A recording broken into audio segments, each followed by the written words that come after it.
Hello, everyone, and welcome to the Wage Workers reviewing some important news. We have the standard balance update 26.03. We're getting some big changes in. Wage Workers, you must be familiar, a London testing group comprised of distinguished gentlemen. Do you guys want to introduce yourselves? We have Kaku Rambo. Hello, that's me. I am part of the Wage Workers Clique. I came up with the name. Um, that's my You came up with important the name. contribution. I also run a stream as well, so check it out. I play with Dolbolf sometimes. Over to you, Nick number two.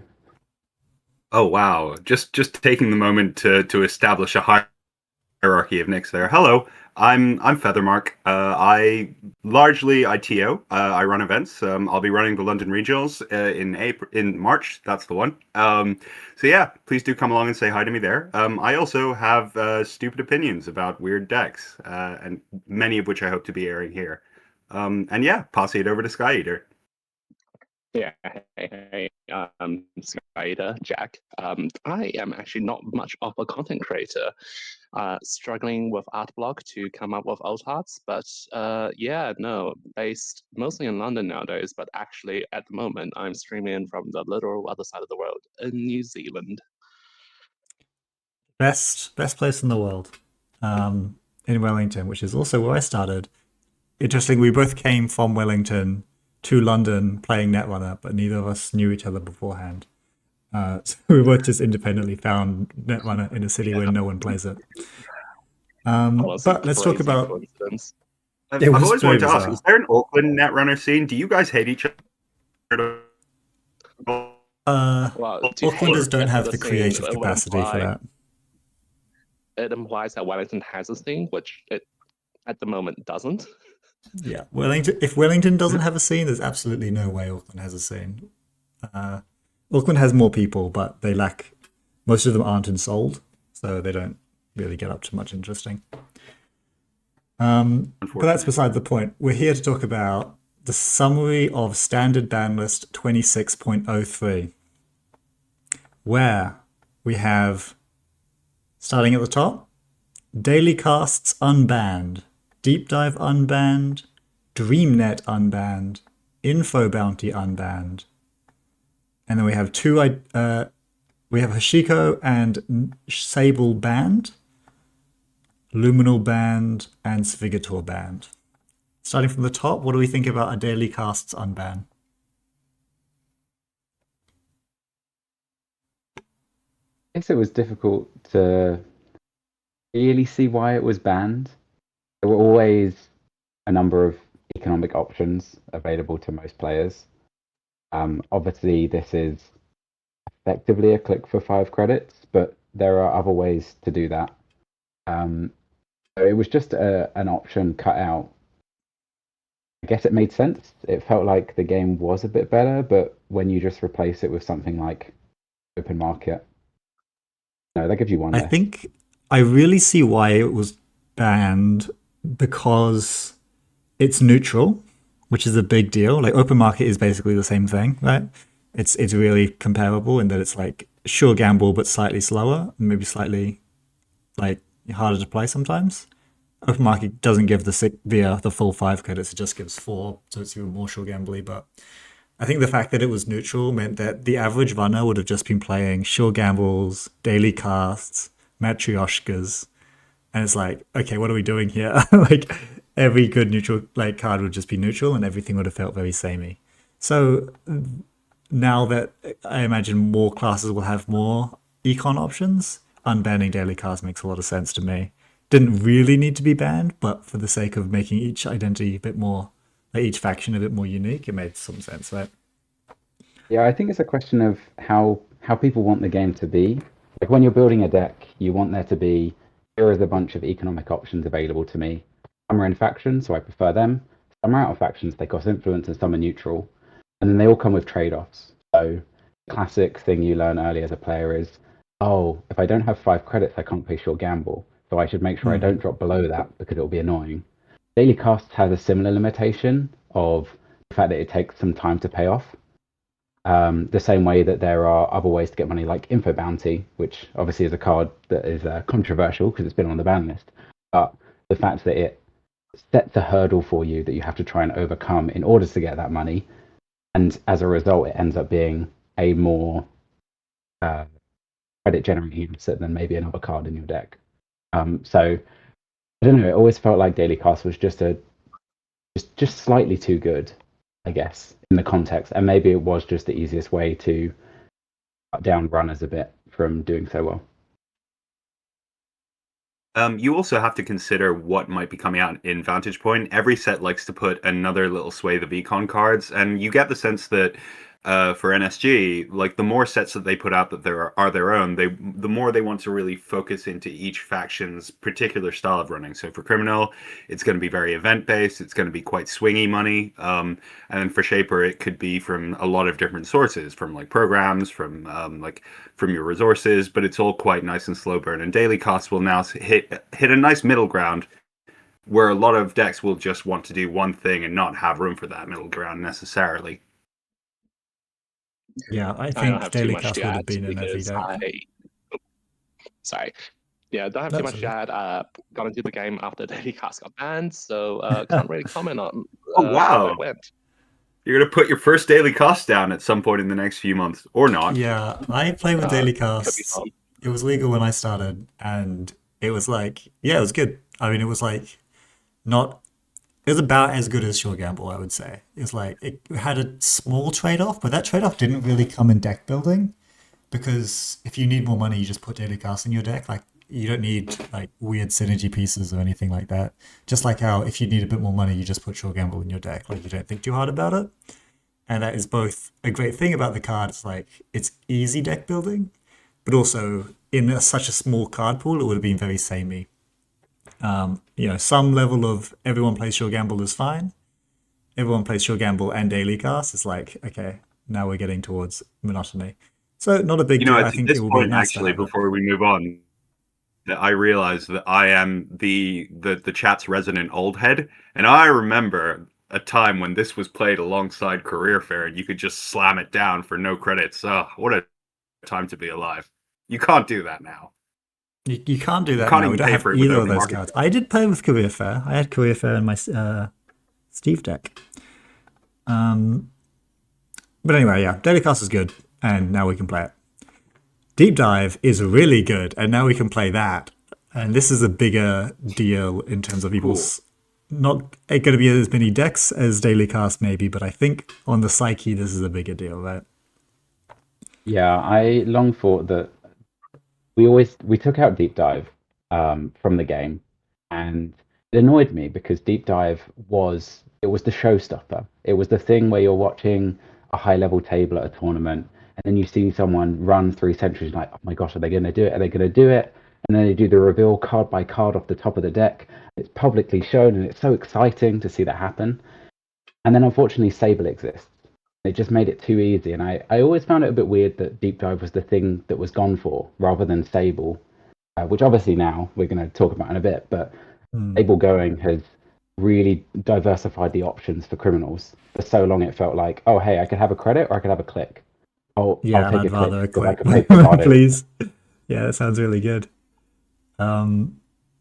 Yeah, it is a showstopper card. Like it's you hold your breath when someone rips a Deep Dive. Sure. And I think what's really cool about Deep Dive as well, it is 5 influence. I think that when cards are coming out, the cards that really define a faction, having them be high influence is really important for making deck building interesting. Because when someone spends all their influence on 3 copies of this out of faction, there's like Yeah, hurdles you they have can't to slot jump through, weird cards they have any to copies play. of the artist. It's true. Maybe that one shouldn't have been 5 influence, but this card definitely should be 5. Yeah, I agree. I mean, didn't stop Sable from slotting 3 of them, but yeah, that was interesting. Do you guys think this is I going to will be top say, tier? I think Deep Dive's always a fan favorite, pretty good. I mean, look, with Sable gone, it is going to be a bit harder, and there are things in Vantage Point that will probably answer this as well later down. We'll talk about it later. So I think at a surprise still be good, but there are more hurdles to it nowadays than pre-Sable ban. Yeah, and the It's problem ultimately a definitely. question of which deck's gonna really give it the most mileage, and whether that's in Shaper or whether it's in another faction. Because Sable being the obvious choice for click latency is gone now. It's probably going to be like a quite heavy run based Shaper that just has a lot of big tools. My question to you, deck, is: are you going to want to put this in Padma, in your Ghost Tongue Padma deck alongside a cataloger? I'm definitely not slotting in both. Absolutely no way a guy like me is running two different win conditions. I am quite principled in that I put one win condition in my decks and that's it. So I don't know if Padma wants this. It's not easy for Padma to get the extra click. Like you So can't. not a charge card. So if you're playing mean, that- Padma, the charge on Cataloger is pretty huge that you could be like, here is my not quite infinite copy of Deep Dive, but reasonably close, and you don't have to run all these other servers too. Yeah, I think Padma kind of already has deep dive, like I was saying. Like the dream with Padma, everyone knows this, is click one, you run R&D and catalog it. Click two, you burn a HQ, and that's another 3 cards, so you're at 7. Click 3, you run archives and see a face down, that's 8. And then if you want to access any of those cards, you click catalog it, and that's your deep dive. That's 8 cards. So Padma doesn't want this. But Padma's get probably behind not that. I think I'm less inclined to agree with like running only one win condition. One of the great things about Shaper and Deep Dive especially is you've always been able to kind of just slot one and go with your main game plan, but also have this as a Hail Mary towards the end when you may be locked out, your options may be limited, and you can just go for it as it were. Where most Shapers' plans is to cap the remote, then a Deep Dive presents an extra option to just be able to steal the game away at the last minute, which I quite like about it. If you've cataloged, you've already seen the top 4. So there's a lot of redundancy being lost on deep dive, seeing the 4 below that. I think that's pretty True, marginal. but if you deep dive first, then you see a new 4 after that.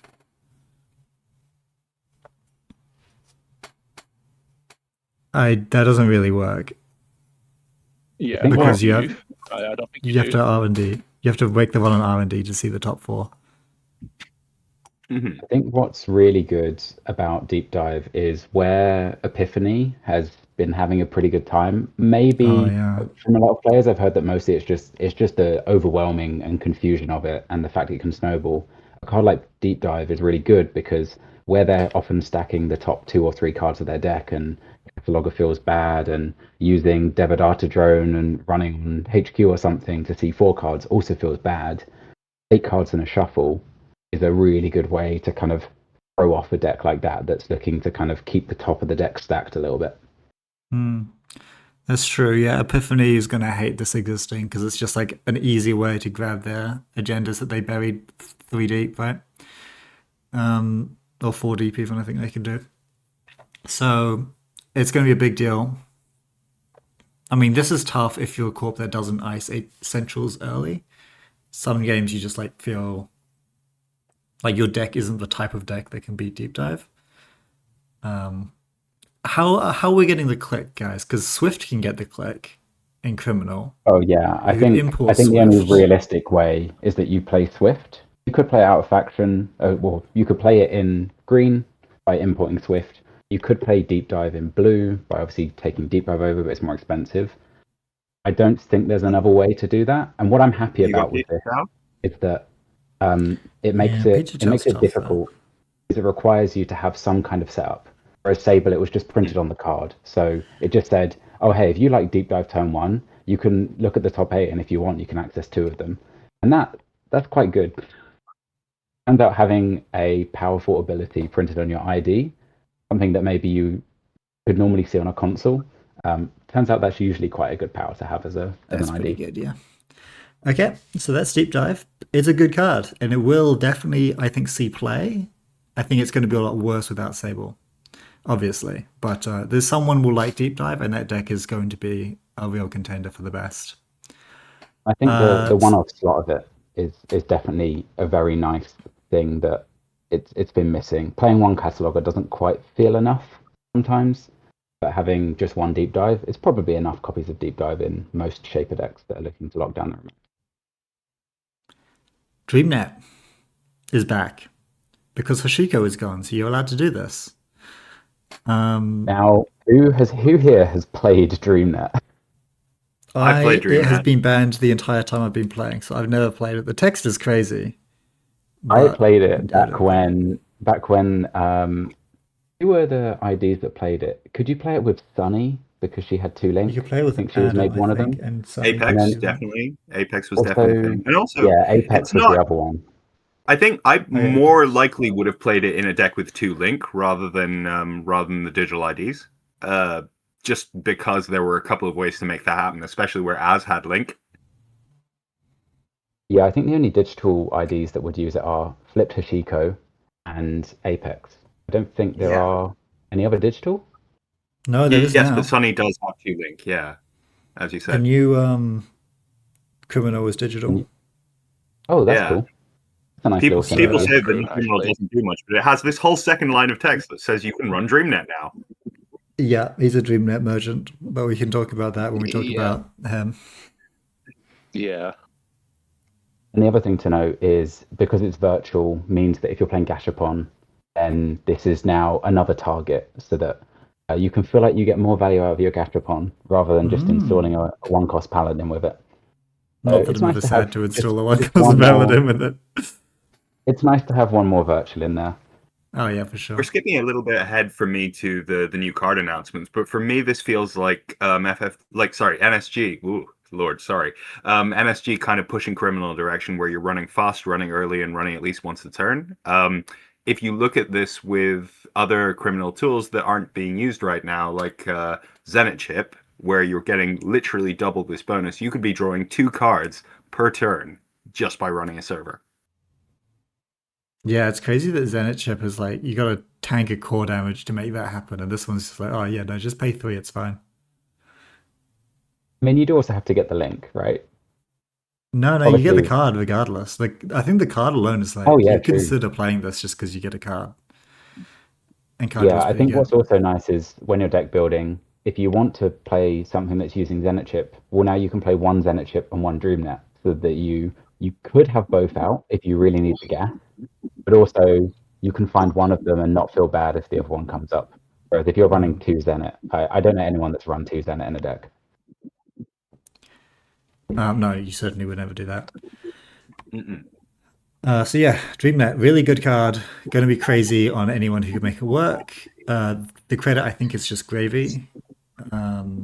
But the credit is like so gravy that any ID that can realistically get the credit is going to be pretty premium. Cyber Trooper Tolu could be in that, even.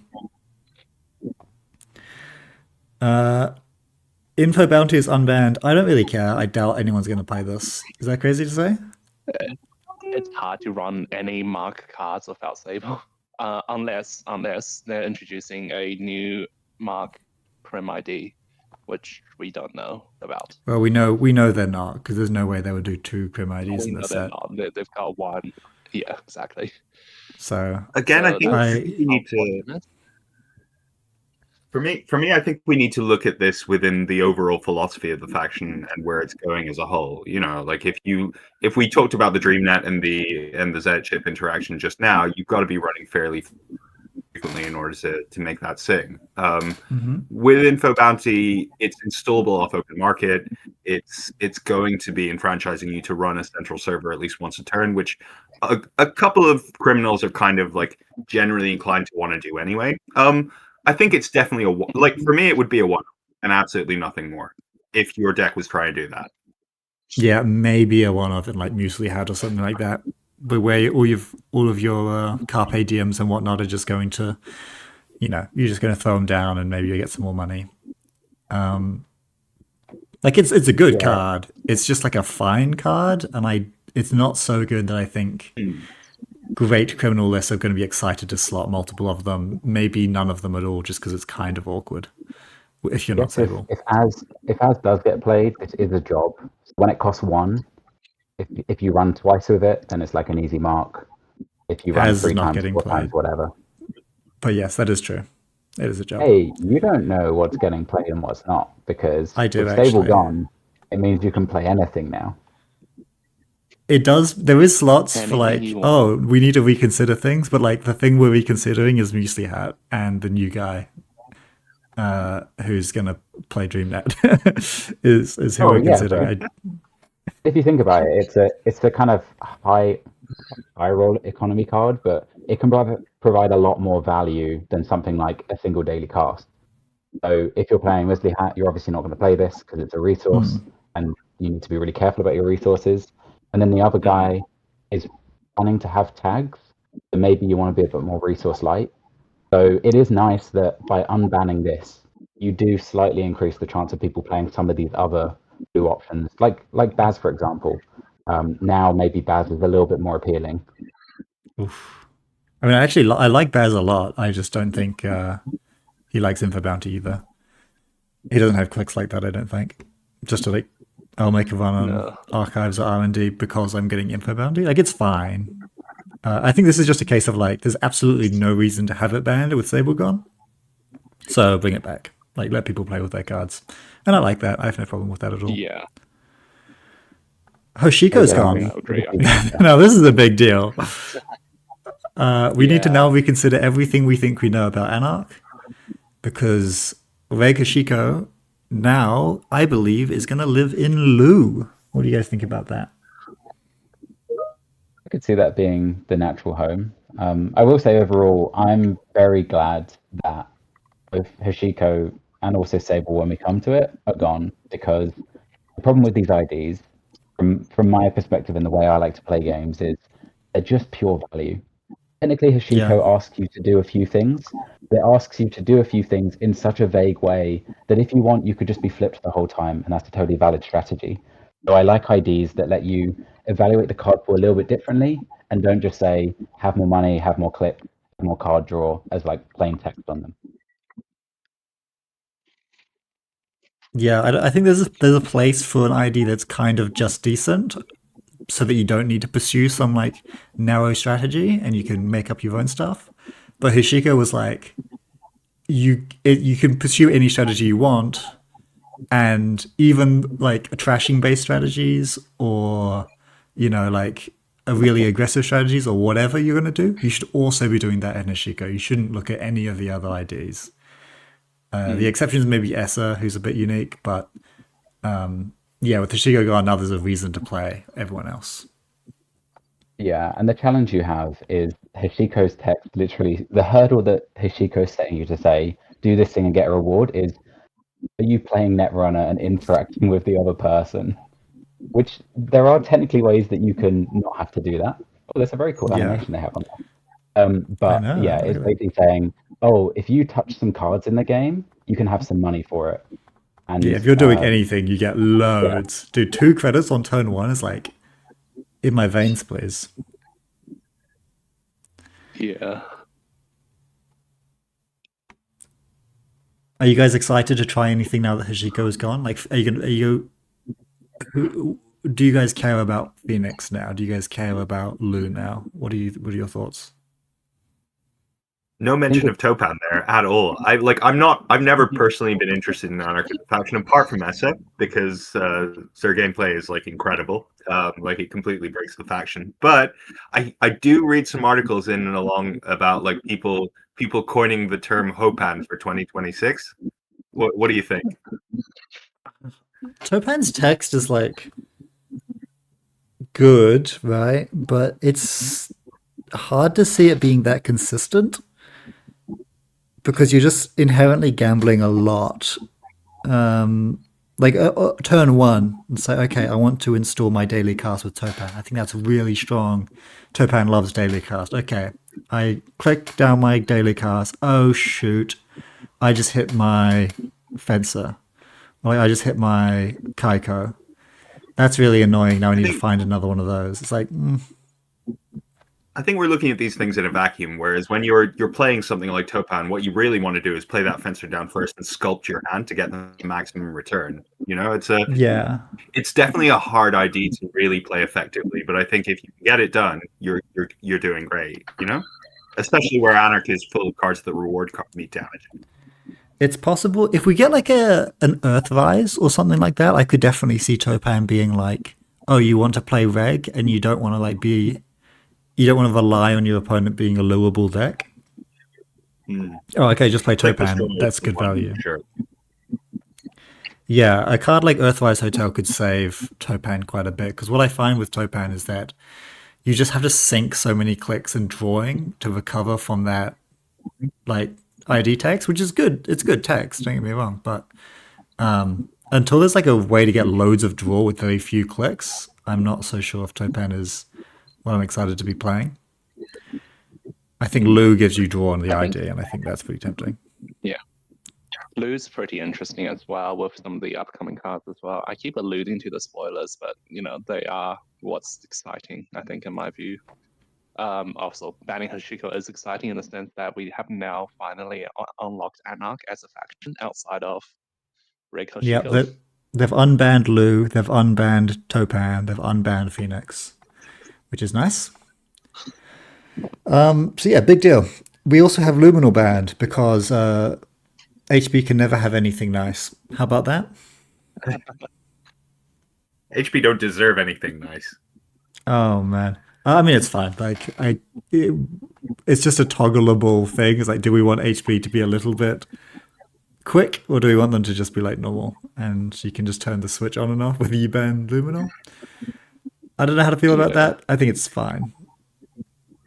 I've never liked Luminal as a card design because I'd rather have a game that's focused more on consistency, and having a card that if someone scores Luminal early in the game and you couldn't have stopped them in any realistic way, it's just a frustrating experience to be like, oh, okay, you get another turn, which is pretty huge for the game. So it is because I had decks that literally 1-to-1 swapped Luminal for the other 3-2 with the knowledge that the other 3-2 is completely blank. So when they unbanned Luminal and I swapped that out, it was literally like, oh, we're giving this deck 3 more clicks, full stop, no other text. We're just like, we want you to be 3 clicks better.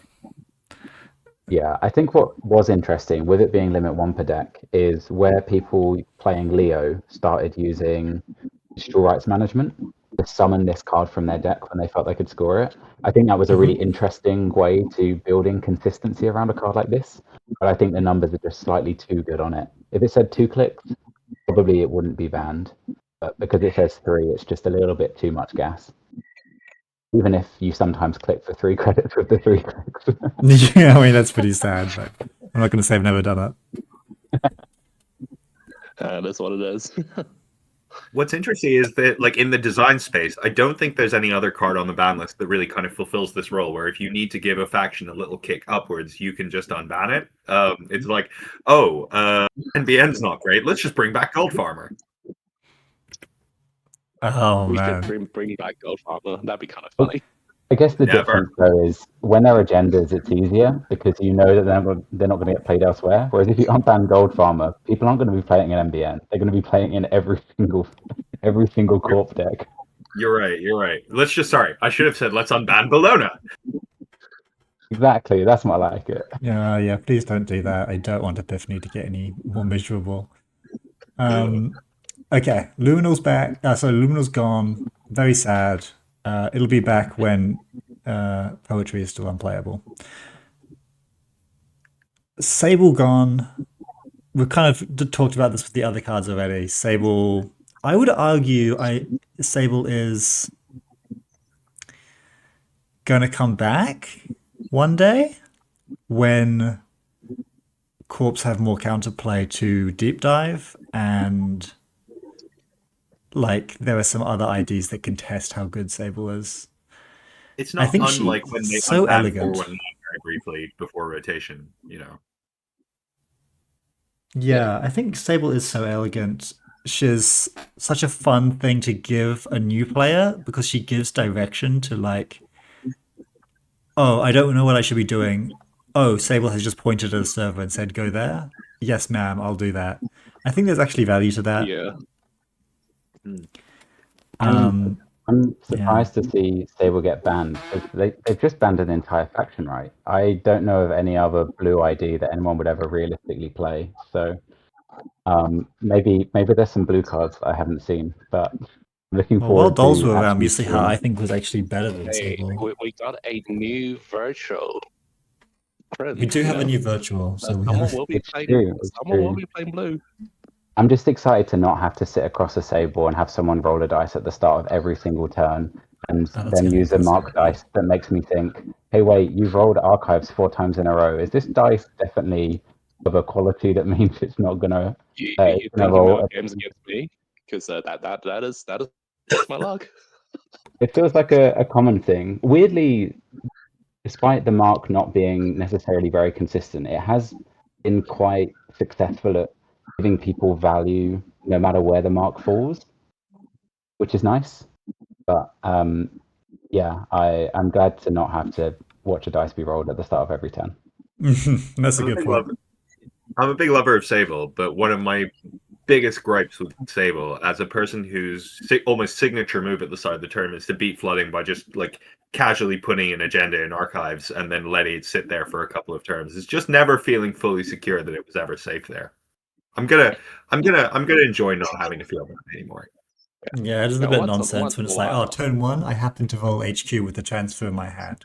Oh, turn two, when you're trying to sort out your spin doctor stuff. Oh, I just happened to roll archives when you're trying to pull checks on me. It's like you didn't deliberately do that. You were given that. Yeah.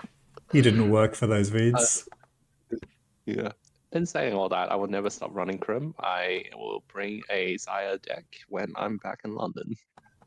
Yes, I answer that. I think I it's the mean, same with Hoshiko sometimes, where Hoshiko you'll put a card in archives and you're like, oh, okay, they're not going to do anything, and then they decide to run archives because they just go, oh, there's only one face down, but I want to flip and get my 2 credits. And the card's maybe been there for a few turns, just a single card. And then you're like, "Oh, really?" And they just somehow got rid of something the previous turn that meant that they've now just walked in there, not for any reason, just because their ID says sometimes just run archives for 2 credits. Svigator is gone. Um, well, we all know the story here, right? yeah. Orb, we have to all pretend like Orb is a fine thing that will be around forever, and you know, if you get disappeared if you criticize it. I'm Um, neutral. I'm Switzerland. I know some people in the London Matter will be very disappointed that Orb itself isn't banned. How much of the steam do you think this takes out of it? I mean, like a bit. Obviously, it's a completely broken card in that ID. But it was an innocent boy. He did nothing wrong. Sviggy could have been so interesting in like any other deck. It's just in Orb, it's completely nonsense. It's Um, a Yeah, it's like a keystone blatant card in all, marketing right? enabler. This card is so ob-centric. It'd be yeah, like I would have loved to banning see what anemone Svig could in do Outback. outside of it.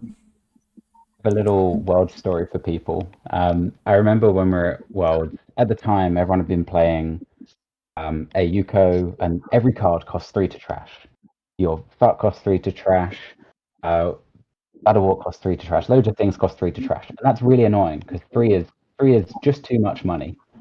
And then I sat down across from an ob deck, and it was the Scrobs deck that they were playing, where they were Yeah. fast advancing Basalt Spire.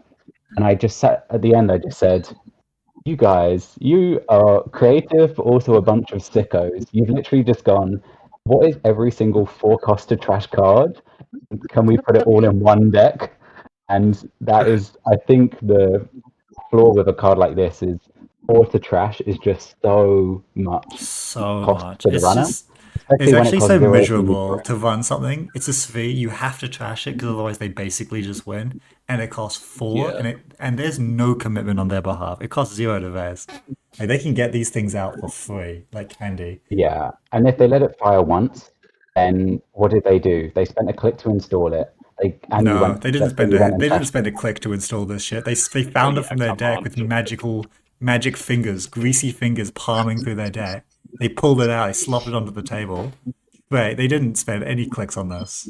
Oh no, I'm suggesting they installed it face down, and let's say you decided, okay, I won't run it, and then they res this, and so for their one click of installing it, you later on have to come and trash it for 4. So they've denied you 4, they've gained themselves 3, and they've also trashed a card to go fetch the card that they wanted.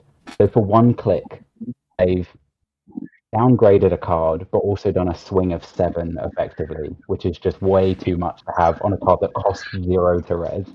Yeah. And the thing is, it's not even Svee's fault. And we all know it, but if you say it, they get you in your sleep. So, anyway, that's fine. That's fine. We'll do this forever. I definitely will say, I think that OB is an incredibly difficult thing to sustain. And I would overall prefer the game if we just took the simple route and said, let's not do that card. Featuring from your deck is just a little too consistent, a little too warping, and having to balance every single card that we release ever around this concept is just asking too much of design teams. Yeah. Majorly. Yeah, Okay, and that's all the Instantly, before we move on, has anyone spoken to Mahir, Meet here, biggest ob proponent in the UK world? I mean, like, does anyone know how he feels about this? Has anyone captured his face?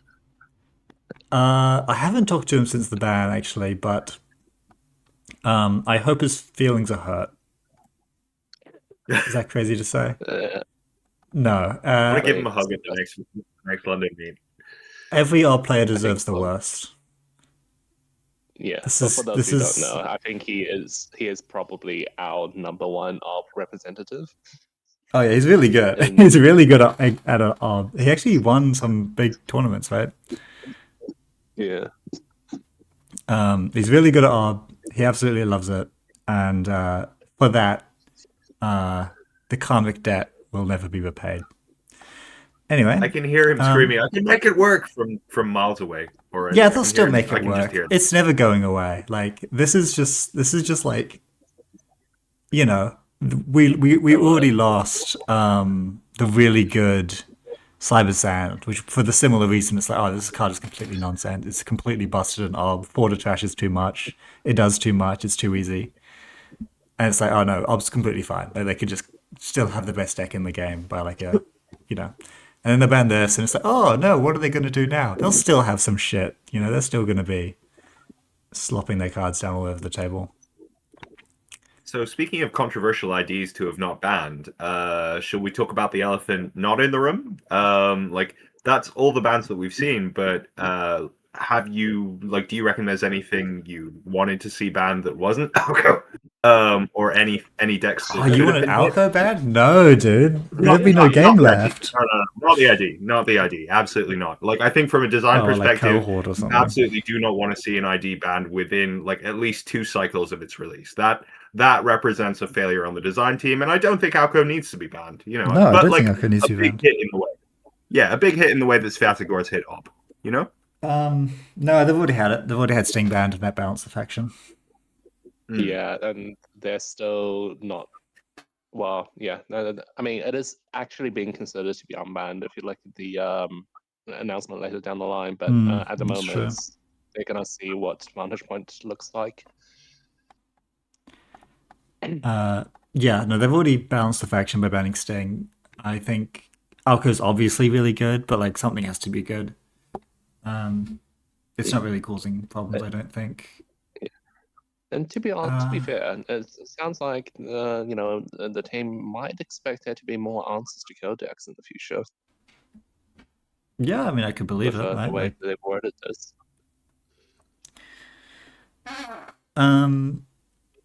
yeah, did I expect anything else to be banned? Not really. I think the meta's pretty balanced. I've had people say that Pizza Chow should be banned, but we'll see. We'll hang tight on that. Yeah, I think if there's one thing to say in favor of an Alco ban, because I agree with you, I think the idea is fully balanced. But there's 3 reasons you'll ban something. A, it's unbalanced within the game, and then B, as Nick alluded to, it will warp design space, and then C is where you're really making things tough for new and growing players. And I think potentially as a long-term decision, cutting the limbs off Alco a little bit might increase the accessibility of this game, because the last thing you want as like a newer mid-level player is to run in, get eviscerated, and then feel like there's nothing you can do there, you know? Yeah, that's true. Except then if they did that, they would need to answer for the sins of Ob, which meets all those criteria by such an enormous margin that it would be completely revealed, exposed to the public that they play favorites if they banned Yeah, I Alco don't and dis- Ob. It's I true. think It's a really worth- hard one to make a card game appealing to all sides of its player base. Yeah, it's I think tough. it's worth recognizing that the unbans that we've seen are also effectively ways to kind of keep Ayuko in check a bit. So DreamNet being able to give you the card draw, Deep Dive letting you find the last Fuji, even if they've kind of locked the deck a bit or they've like, got them in Archives waiting to shuffle in or something. It just gives you a few options. And Daily Cast, for example, the extra credit that you get from it that you might not if you played open market or whatever, 3 more credits in your deck is being able to get rid of an extra foot, which sometimes can make all the difference. Let's talk about some new cards that could help with the Alco matchup or make it completely unwinnable. If you choose to include that, let me bring up my tab here. I've ordered these from one card left on the left to a card on the right, and there's no other semblance of meaning other than it is by faction. Let's start with the one that I talked about on Daily Casts, which is, we'll call him Sven. His name is Hiram Omission We can do omission. Svensson? It's pronounced Hiram, by the way. Hiram, okay? Hiram. Hiram. It's very much an old person's name. I don't know any Hirams. Exactly. No, I think if I was someone on the design team, I was like, what is the oldest name I could think of? Hiram would definitely be up there. Perhaps along with Gerald.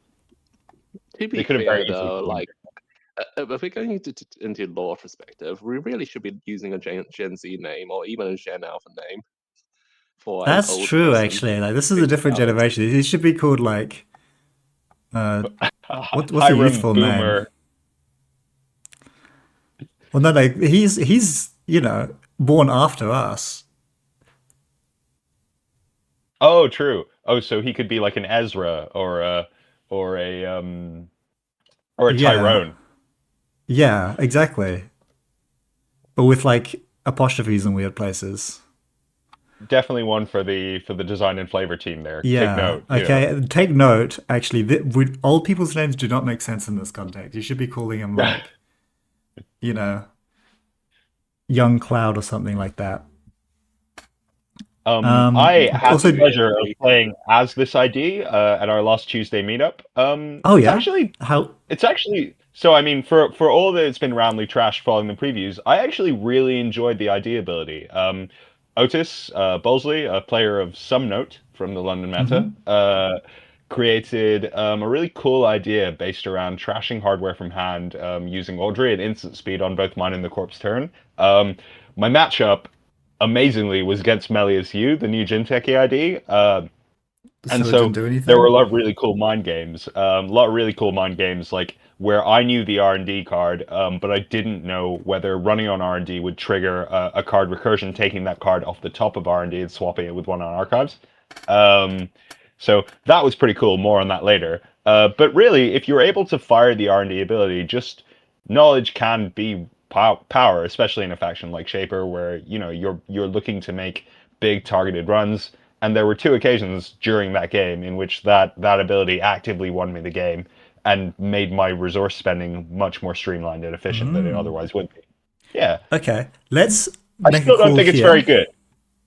Do we want to do this tier list as in like competitively good to bad, or do we want to say whether we like the card's design to dislike the card's design? What do you guys think? Oh, I think we should stake our reputation on whether this card, our assessment of how this will evolve in the competitive scene, even when we don't know all of the cards yet. Yeah, the definitive tier list competitively when we know exactly one Shaper card. Okay, I'm gonna put this one in niche then. I think it's ass. I think it might even be just binder. I think it's so bad. Okay. Because I love his design. He's my favorite idea so far. I think he's great for the game. I think he's awesome in so many ways. I think Deep Dive is legal. Yeah. I think he has no text. I think hardware is expensive and it sucks. I think he's just cheeks. Okay. How much do you like love catalog? You would never play cataloger in this guy. Never. Yeah, so that's the point, right? Because he actively makes catalog worse by duplicating his ID text with cataloger. But now that Deep Dive is unbanned, there's some space there, you know, with well, yeah. I feel like with you never deep dive with this guy. You deep dive in anyone else. Deep dive in Lab. I agree deep with dive in Becky Maggie. completely. You don't deep dive, you don't cataloger, you don't Kushuk, you don't do traditional R&D multi-access. It is not that kind of shaper.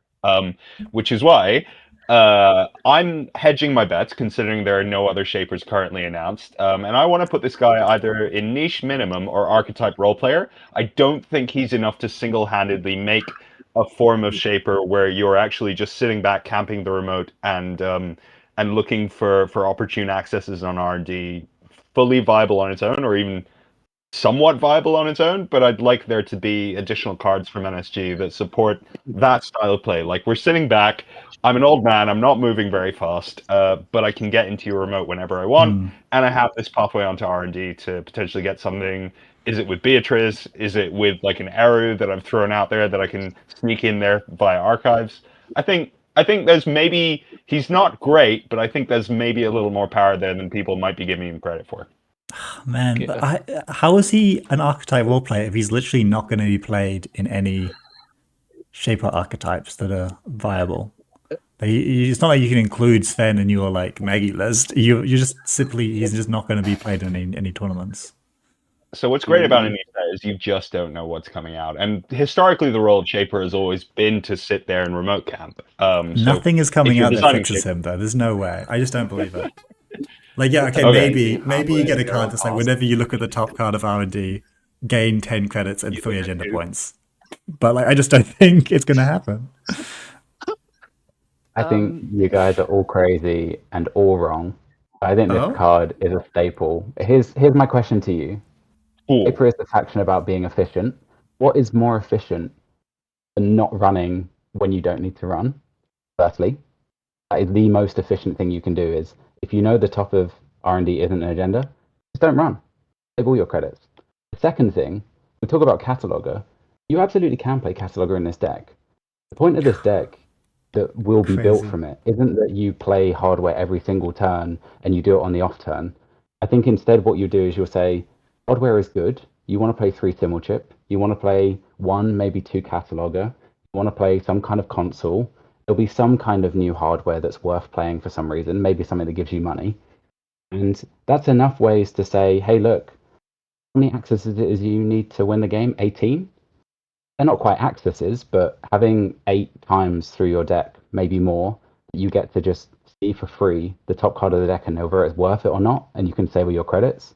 It means that you can sit back, camp, and for cataloger, you play it on 1 turn to get a peak. If you don't have to use cataloger when you run R&D, but then you have it down for a future turn where you can go and do your cataloger stuff and you can try and force a shuffle perhaps. But what's good is that you can play that cataloger and now it has the extra text of saying, also just have a little peek, just in case. And I think a one-off deep dive will be very nice in here so that you can sit back and wait. You can wait until that moment where you install a hardware, you see the top card is an agenda, and you go, cool, well, I'll take that for my R&D run. I'll run HQ for fun, I'll run Arcos for fun, and then I'll hope that I'll find another 2 points somewhere in the deck and probably close the game with that. That's you want to know something awesome? You can do all of that in Maggie and it'll be way better. You know, I was with you, Nick, up until like when you said, you know, this enables efficient runs, and you know, like we're saving money as a shaper, and then you kept talking, and I was like, no, I can't get behind this guy. It doesn't work. It doesn't do anything. You're going to see Tattoo Bowler, and then they're going to place it on R&D, and you'll have no takes for the rest of the game. I think there's maybe some deck building space that this creates based on the idea of like a single efficient run, or just knowing the top card of the R&D that maybe we haven't explored or haven't thought of yet, but more intelligent people like a wise old master, sitting back, not touching R&D at all, just camping remotes until they know exactly when to run. That's and then they get spin doctor single-handedly beats your ID. Hear me out. Shaper sabotage plan. But you know what the top card is, so you know when to run archives.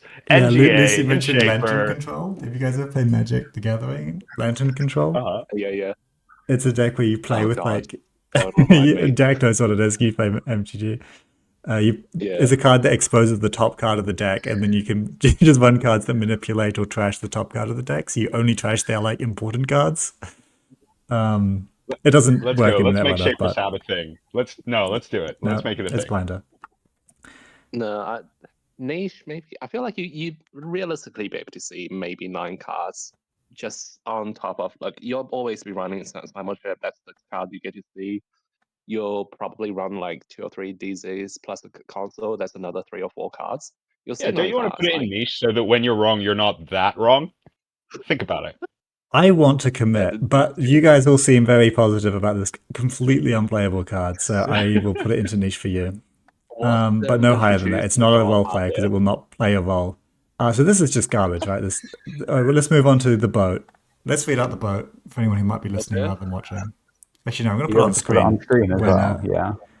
I'll put it on screen in the video because I'm going to edit this up afterwards. And for you guys, I will bring it up somehow. Some way.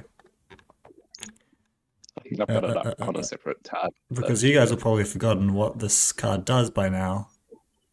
Because it's not especially memorable. Oh, it seems pretty memorable to me. I love a boat. This is the thing. I've loved every boat they've made. Yeah. Yeah. I do love a boat. Have we learned how we're going to get stealth credits in the set yet? No, we still haven't figured out what on earth we're doing with this boat, aside from Trickster Taka. Okay. Right now, you're importing Mantle. That's what you're doing. You're importing Mantle and crying real hard. Corsair, here we are. Corsair. It's a free cost factor. It breaks barrier subroutines for 1 credit. And for 1 credit, 1 stealth credit, you can give a barrier -3 strength. Busted. Craziness. It's crap, right? Like, it's completely garbage. Like, it's so bad. It single-handedly reactivates Chisel. It doesn't work with Chisel. Chisel needs to be on encounter. Fair. Yeah, I think it only works with crew. The way to evaluate this is it costs 3. That's expensive, generally. It's okay.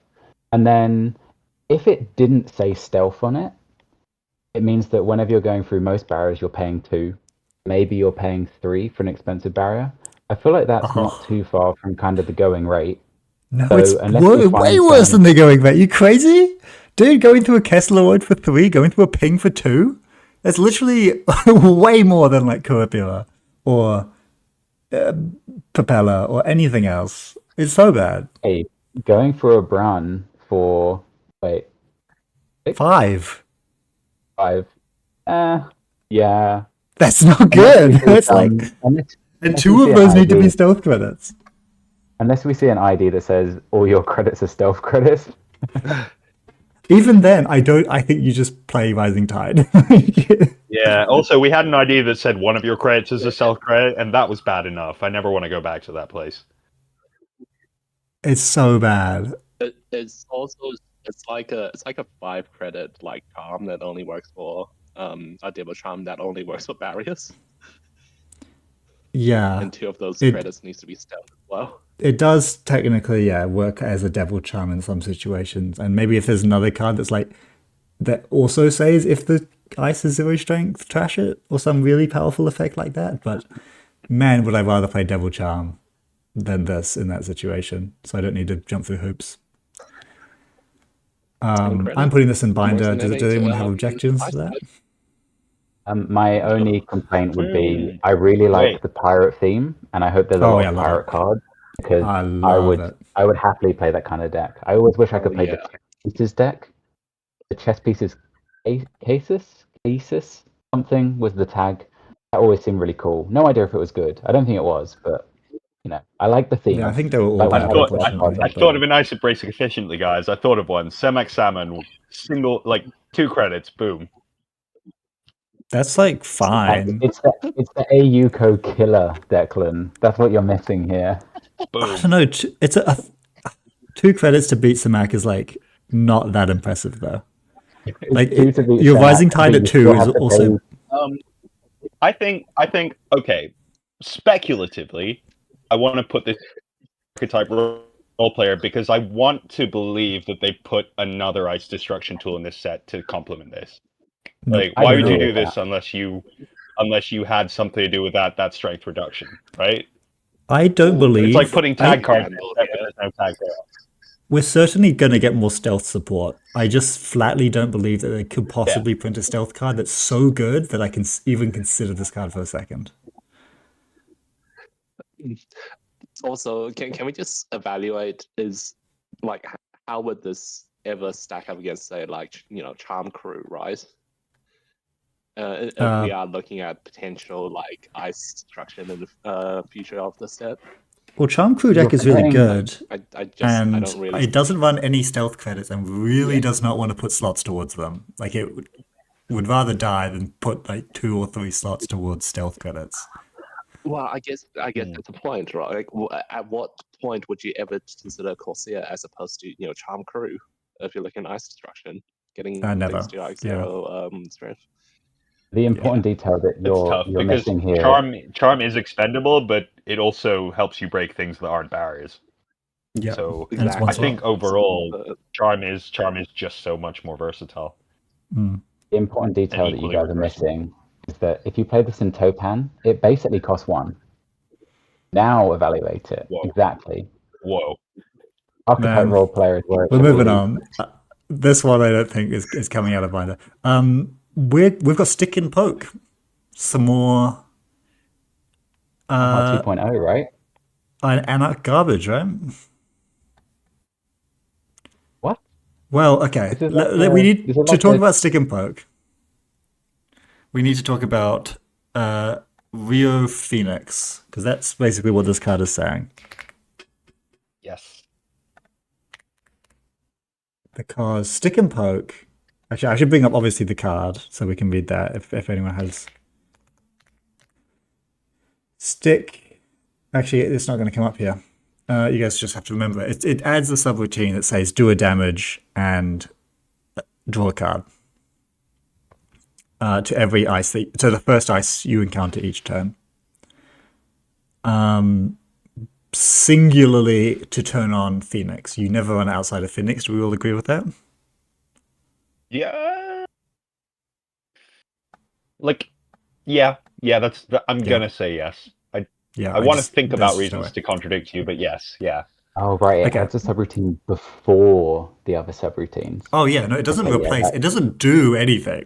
Like, if you face check into a Kessleroid with this, you still bounce. Like, nothing has been solved. I guess my only thought is if there's also a card that goes with it that says when you encounter the first piece of ice, resolve just 1 subroutine or something like that, then it's like a 2-step Banha. I don't think that's amazing, but I think it would be nice to have as an option for some decks that want to take a bit more damage. Yeah, I guess there could theoretically be a card that says only the first subroutine resolves, which would be great synergy. Also kind of bullshit, and I would be pretty sad if that card based on things that doesn't exist yet. Yeah, I doubt a card that powerful would be printed, and that kind of bullshit would be printed, but maybe there is something coming. So obviously, we got to do a nuanced disclaimer, even though I hate nuanced disclaimers. Yeah, maybe there'll be more support for it. But as it is right now, we're putting this in Phoenix, right? I think this does make the cut for Phoenix. Do you guys agree? Yeah, absolutely. Definitely archetype role player or archetype enabler. Well, the question is Phoenix playable now? Now that Hoshiko is gone and they have a permanently active ability. Does that fix Phoenix? Because Phoenix was bad before even before Banha got banned, remember, Phoenix was not as good as Hoshiko, even when Phoenix had Banha. I guess you can play 3 stick and poke in Phoenix, and when you're expecting to take damage, the extra copies don't matter, so it's maybe okay. I don't think it makes Phoenix good, but how bad do you think fine. Phoenix will continue to be with a permanently active ability? I think it means you could play it and you could technically win a tournament if you high roll a little bit, but not that you're going to win Worlds or something with Phoenix. I don't think they'll enable a new archetype. I think I'll play a Well, role, I think definitely. it enables specifically Phoenix. And Phoenix does give you a creditor turn as long as you're running through ice once per turn, which I think is actually kind of hard to do. But I think Phoenix is mostly role-playing, not playing. So yeah, Phoenix probably wants at least one more dedicated specific tool to really sing as an ID. You know, I think it can make Phoenix playable. I can agree with that. Whether it's going to top a tournament anytime soon, I think leaves a lot to be desired. Yeah. Okay. So we're saying because like Anarch gets to inherit all the good Anarch cards, and I don't think it's extremely obvious yet which exact Anarch gets them all. Like we're talking the companion package, which is so good that I just can't imagine it not being playable. It's probably going to all go to Lou, and Lou will be the lucky boy. But with this Phoenix, this is. I'm going to rant for a bit about why I don't like this design. Even though it's a cool card, kind of, is that it basically just says all the nuance that existed on Phoenix's abilities is now gone. You're kind of excited when you see Phoenix as a Corp because you're like, oh, cool, I actually get to resolve some of my subroutines sometimes. I put these like ice in the deck with the intention of resolving some of these subroutines. So maybe I'll actually get to do it, which could be really fun. And this basically says that all that excitement that you used to feel, you now get nothing. Phoenix just says, once per turn, the Corp trashes a card and you get a credit. It used to be like, ooh, I have all these powerful sentries, maybe those will be firing. Ooh, maybe they're going to face check into my Sysantans. That's really exciting. And now none of that is true. Phoenix gets to play completely reg with nothing unique, just puts this card in their deck, and they get their ability every turn. And I think that's sad.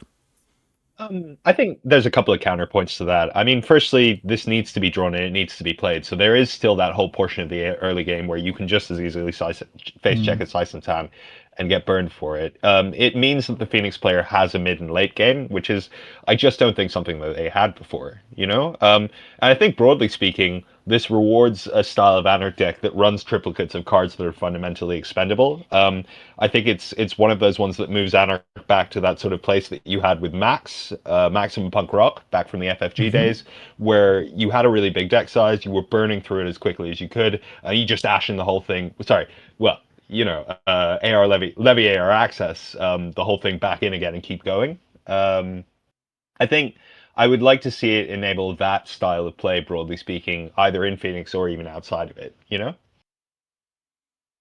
Yep, yeah. There was a window at the beginning, which is going to still be the kind of punky play style of aggressive face check, which is exciting as a Corp to imagine happening. I think, they're going to take a little bit of damage, which is fun. I don't know. I kind of agree that Phoenix is probably still not going to be the best Anarch, but this does turn on Phoenix, and Phoenix will be much better than they were before. Next Anarch card is Lampades. How are we feeling? Let's talk about Lampades. I am so excited about Lampades in Padma and absolutely nowhere else. Like Stealth Padma? Yeah, I want to play Stealth Padma that just has infinite trash ability whenever it goes into R&D. That's exactly what I wanted out of life. You can't stop me. I'm building this deck. Okay. I mean, that's you. No other notes. No other notes? Anyone else have any other notes on this? Because the only reason I was going to play this was Svigator, but now it's gone. Yeah, that was what I was going to say, right? It tries to give it 12-0, but not anymore. I guess there's an argument to be made that it allows you to trash like Black Ops. So like, if someone draws a kill card, you can potentially access it and trash it in HQ, but yes, that's really the only other use I can think of. That's expensive. I think it's difficult because if you compare this to, I think Freedom is kind of like an inspiration for this, where it was nice because you can just touch a card and go, oh, that has a 0 printed on it, so I just trashed that for free. That was cool, and what was nice about it was on your ID, so it was already there. It was already a thing you were doing. I think the problem with this card is the fact that I have to draw it and play it, and it only has 3 uses, seems incredibly niche.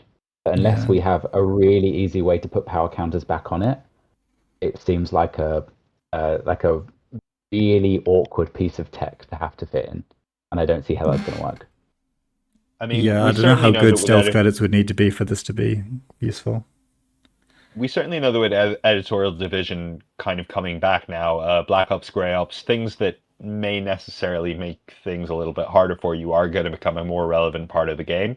So it's nice to have this in a slightly economically disenfranchised faction like Anarch, like as a backup tool to have a secondary like save your life con. There was a period of the game in the FFG days where your counterplay to kill was just remove their kill tools. Yeah, I mean, like, they had a card I could see a world where you like trash an Destruction. Wanton Destruction was a wonderful card, and I would much rather have an ability like that. I'd say if you're looking at how you're meant to be a trashing focused faction, the problem with this card is it's just not as good as just playing like a single burner. Yeah, that costs influence, but burner seems a lot better at dealing with those kill threats. You get to seal the cards that you might want, you get to put them where you want them to be, and as much as there might be ways for them to occasionally summon cards with a few hurdles, they have to like shuffle and draw them otherwise. So burner just does so much more than this card can. Yeah, I kind of agree. There's a lot of other things that do this shenanigan better. I don't think stealth credits seem that good. And as only seamless launch, I think I would like be excited to use this on. If you're playing it as kill prevention, and usually that means there is 1, maybe 2 important cards in their deck to try and kill you, I'd much rather have that condensed into an event that I play once, rather than having to play and install this, paying 1, and then also make a run and use it, and also spend stealth credits. That seems like a lot more expensive than just a one-off event. Yeah, okay, so Anarch's looking pretty poorly here. We've got Criminal coming up. Underdome Irregulars. Thoughts? Ooh. Should we just start with the ID, perhaps? Vic? Once per turn, click and spend a click, spend a credit to draw a card and remove a tag. Good call. I like this card a lot. You like it? And the reason why I like it is, as I said earlier, when it comes to deck building, I like an ID that gets you to play the game differently, that gets you to look through your card pool and say, oh, this card I wouldn't usually play, but actually it makes more sense in this deck. So think of a card like Hot Pursuit, where, spend 2, run HQ, if successful, gain 9 and take a tag. You get a lot of money, you get a tag, and that card was reevaluated in Seb because he likes taking the tag, and I think it was also played in Jasminda, where you would avoid the first tag you take. There are a few decks where this card had space and made sense, and I think it's quite nice to have an ID that says any card that gives you a tag is slightly more worth it for me, to the point that I can have professional contacts on my ID if I want to, where I click and gain a credit and a card effectively. Yeah, and building this decks for this card, obviously, I think what I'd like to see is a few more like take a tag cards in Crim, because at the moment it's overwhelming in Anarch for said support. So it's quite influence heavy at the moment. You're looking at maybe transfer is obviously really good, like even better with this ID, but I think there needs to be a bit more. Otherwise, you'll be relying on a lot of Anarch cards. Do we have an R&D event yet that takes a tag for extra benefit? Because we have Praxis for archives. Oh, yeah. I guess what I would like to see, and what I honestly expect to see, is a tag-based event for running R&D that gives you some kind of extra value somehow. Because that would be a nice way to round out this deck. So you can have 3 copies of the Archives one to get stuff back, 3 copies of the HQ one to deny their credits, and 3 copies of the R&D one for some other kind of text. Or maybe it'll be a hardware instead. What I'd be guessing at is like a hot pursuit neoprint to some extent, but so I do think they're going to get something more. I kind of disagree that it's interesting. I think I'm only playing him because he can play DreamNet, and the cards that I'm putting into this guy are not that interesting. They're just transfers and Eru, and I was already playing those in Sable. So basically, I'm just taking all my Sable cards and putting them into Reg Vic, except that the cards that I was playing anyway are now slightly better because I occasionally get what is effectively just a card draw and a click. Sorry, card draw and a credit. And that's basically it. Other than that, I think you just play him because he plays DreamNet, and he doesn't really do anything new or interesting. He's just the tag is cheaper to clear, so you get a click and a card draw occasionally. Yeah, if we evaluate him against the current card pool and we assume nothing else would come out, then I would agree. But if they're going to print an ID, what I would want to say is, sorry. Like, I think that's one way to play him. I think it's one way to be very reg, and that's the idea is very broad. It enables a lot of different types of play. Equally so, I think. Oh, sorry. Yeah, you guys have been cutting out for me the entire time as well. Yeah, I think it's fair enough to play him reg. Can you still hear me? Yep. Yeah, I can. Yeah, I think it's fair enough to play him. But where you have DreamNet, and if you can also stack Zenit on top of that, then that immediately opens the door to like a really fast-moving, very run-oriented type of play where like you're making the runs, you're drawing the cards, you're making money, you're installing more runs, and you're being rewarded for being quite fast and aggressive, provided you can get it off at the start of the game. Certain decks will immediately shut that down, but I guess it's the same logic as Zaya, but instead of being rewarded with credits for aggressive, you're being rewarded with cards. It also makes it's got decent synergy with Valentina, which effectively makes it free tag removal for click. I mean, it's cheap tag removal, but my thing with them is that it's only ever that. There were no tricks to do with this guy. Nothing interesting can happen. His ID will never make for an interesting board state. Because his ID basically reads like, if you cleared a tag, get a click, get a credit and a card draw. That's it. Yeah. There's nothing. This doesn't really make me reevaluate any card. It doesn't really make me think, how am I going to deal with this, or what should I consider? It's just like, it's just that.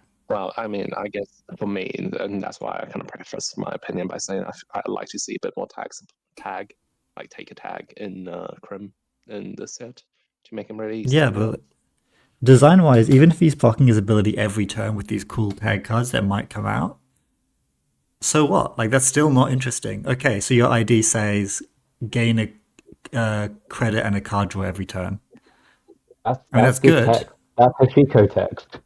I mean, I'm not saying it's bad. I think he's going to be good, but like, Hoshiko was an issue because she was so boring, and this guy is so boring. I'm sorry. I mean, I wouldn't say he's like incredibly interesting, but it is true that it means that when you look through your cards, there'll be some cards that you go, oh, this will be cool in him because it will be slightly more valuable, and that can be nice. It's the same way with Muesli Hat. Like, I don't think Muesli Hat had anything that made people go, oh my gosh, this is fascinating, incredible gameplay. It just went, oh, okay, so I play lots of events, and then people go, oh, look, I can play Finality because that lets me put pressure on R&D, but also get to draw the card. That's kind of fun. Yeah, like Valentina, as an example, I would never consider running this in any deck apart from, say, Seb and now, Vip. I still don't think you want Valentina. I think you just like put all the regular criminal cards in, plus whatever hot pursuit reprint they do, and just say like, okay, that's decent. Now I get to play DreamNet. I think the interesting thing is, with this ID coming out, we expect that there'll be some more tag events. And I think what that might actually do is it might just push Seb over the line a bit too much. Seb has for a while been. It would have to be a pretty good tag event to be better than transfer. Oh no, but what I'm saying is that he's sat like just in the shadow, because it could be a neutral tag-based card, for example. He's sat just in the shadow of Hoshiko, and with Leo around, it's been difficult. But with Luminal going, and that might be the thing that makes Seb like a new clear Anarch runner. Oh yeah, I think Seb's pretty cool. I mean, I think you can get around that by making both tag events 5 influence, or like this new tag event 5 influence, just so he doesn't have to run it with transfer as well. That's giving Seb too much, you know? I will say, I don't think this is a staple. I think this is an archetype enabler. Archetype, do you not think he's going to be the best criminal? Who do you think is going to be the best criminal? I don't want to think of it in those ways at this point. I think like each criminal is going to play in a very, very different, very specific way. This may be the reggest criminal. I think it's the one that you can most run like a Sable deck. But I think that's the best one, though. Maybe it wasn't the last format. Let's see. Yeah. Let's see. I think. I suspect he will be the best. It's too conditional on the tag events that come out, but it will probably be this card or Musley Hat that is the new kind of generic reg crim. Okay. I don't know if you'll be able to sustain a tag every turn. So if your ID is not coming up every turn, I don't know if it really should be a staple. Your ID is just you can do DreamNet as well. If your ID is just DreamNet, that's also good. We might see more support for as well. If we're going to have a card that says have to link, then I imagine they'll... No, wait. Oh, that's weird. Yeah. I guess DreamNet doesn't have the link on it. The only way to increase it is with Cyber Trooper Tulu, right? So there's some really niche ones, but yeah, Cyber Trooper Tulu. So basically, this guy is a DreamNet merchant. Virtual. He is absolutely fantastic with DreamNet installed, and you run 3 DreamNets in him to get that done. And I think he's really good. Right, he's a build your own ID where you need to draw and play DreamNet first. Yeah, and then you get ID text. All right, you're still running 3 transfers. Like at the very least, you're getting that. I think he's good, and I think he's going to be a staple. I don't think he's bannable or anything like that. He's just seems like the best value that you can get right now.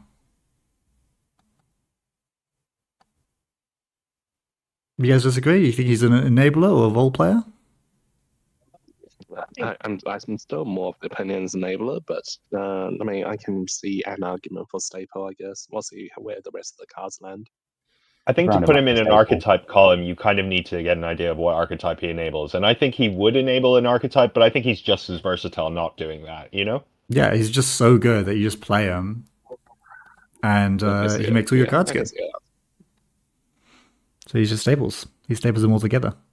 Underdome Irregulars, however, probably doesn't do that. What do you guys think? Oh, so I think this is interesting for me. I like the idea that this could make Criminal potentially be able to occasionally threaten a remote effectively by playing this in combination with a Tread Lightly or some sort of ice pressure card that just makes the cost of rezzing an ice against this remote so big that, you know, it might just be enough to just let the runner sail through. Doesn't this kind of have anti-synergy with Tread Lightly? Seeing as if you're running this in your deck, you do want them to be rezzing ice every turn? Well, you do and you don't. This is the thing. Tread Lightly arguably wants the Corp to res the ice, because then they've just lost a whole lot of money. This doubles down on that by saying, I'm going to run your remote server. It's triple iced, but like, if you res a single piece of ice, yes, I get kicked out, but you're going to lose a bunch of money. I'm going to draw 2 cards. That's going to put me in a much better situation for the rest of the turn. So it's a very high risk, high reward strategy for hitting a remote. Yeah, I agree. I think this is less of an answer for anything from a runner side and more of a question you pose to the Corp. And with Tread Lightly, it just makes that exponentially harder to answer. I don't think this card is meant to be played with Tread Lightly at all. I think Tread Lightly is at all. Honestly, I'm not putting Tread Lightly in my decks, to be honest with you. I think Tread Lightly is a little bit slept on, because if you do have, for example, the Hiram, was that the name of the Shaper ID? Yeah. He wants to sit back. He wants to just look at the top of R&D, be like, oh, no, we'll just sit back for a bit. And a card like Tread Lightly, when they put 2 ice on the remote because they're worried that you can just walk in when you want, if you slap down Tread Lightly, like that's going to be devastating for them to have to pay 6 to res both pieces of ice to try and stop you or tax you enough. Yeah, this is a different rant now, but I don't think Tread Lightly needs to be played with Underdome regulars. I think Underdome regulars is there mostly for Baz, and it's also worth noting that you can play this after ice has been rezzed. So you would do some kind of run, force a res, that's and then you'd go, the only time you would play, I would say. Yeah, and it's like if you can then keep the pressure on, you get extra value. And I think that's a really important, for me, that's what Criminal represents, is early pressure you keep on piling on to make it hard for them to have money. And I think this card does an excellent job of trying to do that, but it's so hard to evaluate without seeing all the cards and just putting it on the table once. See, this one, I don't think this one needs new cards. I very much doubt that new cards being revealed is going to change this. I think this is just a question of how does Netrunner work. Like in Netrunner, do Corps res ice every turn? Because you definitely need them to be resing ice twice in a row to justify this at all. Probably 3 times in a row to justify the risk. You need to reliably be getting 3 procs off of it. And that's it. 3 procs is... You're not necessarily caring about getting the procs, because if by playing this they then don't res a piece of ice, that also helps you out, depending on the situation. But it does feel quite situationally awkward that it's like, well, I hope that they res this turn so I can play this, so then next turn I can threaten the remote, and they go, I don't want to res because of that value. Oh, how do I evaluate this? Okay, I'll let them come in and trash my FUT, for example. Yes, I think if you're up against Alco, and this is in your hand, opening hand, are you happy or sad? Yeah, it's more of an event than a resource in a weird way. I think that's fair to say. It's an event that lasts more than one turn. I think it's fair to say. So happy or sad, opening hand versus Alco. Hell, Alco who install in Ice, so Ice HQ, Ice, a FUT, Ice, and play the FUT. Those are the 3 clicks. You've got Underdome in hand. How do you play it? Oh, I'd be pretty happy if you have a transfer with it. Yeah. Let this down, transfer. As long as you don't think they're playing Siphon 10, they're going to be unlikely to want to res. And if they do, it's to deplete all their credits, and then you get 2 cards back. But what I meant earlier about how it changes, it matters in the context of all the other cards, is remember that Deep Dive is coming back. With Deep Dive coming back means that Corps will want to play a little bit more ice in their decks, which means that Underdome isn't going to misfire when you come against an AU code that's playing 6 ice in the whole deck, or an Epiphany paying 3 ice in the whole deck. Instead, there's going to be a bit more ice, a bit more kind of middle ground for Corps, where maybe they have between 10 and 16 rather than 3 and 20. And therefore, I think this card is really hard to evaluate because we don't quite know how that shift will look.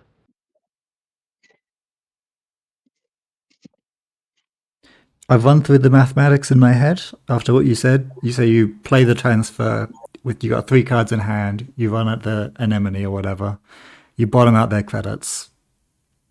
You get to draw 2 at the end of the turn. And then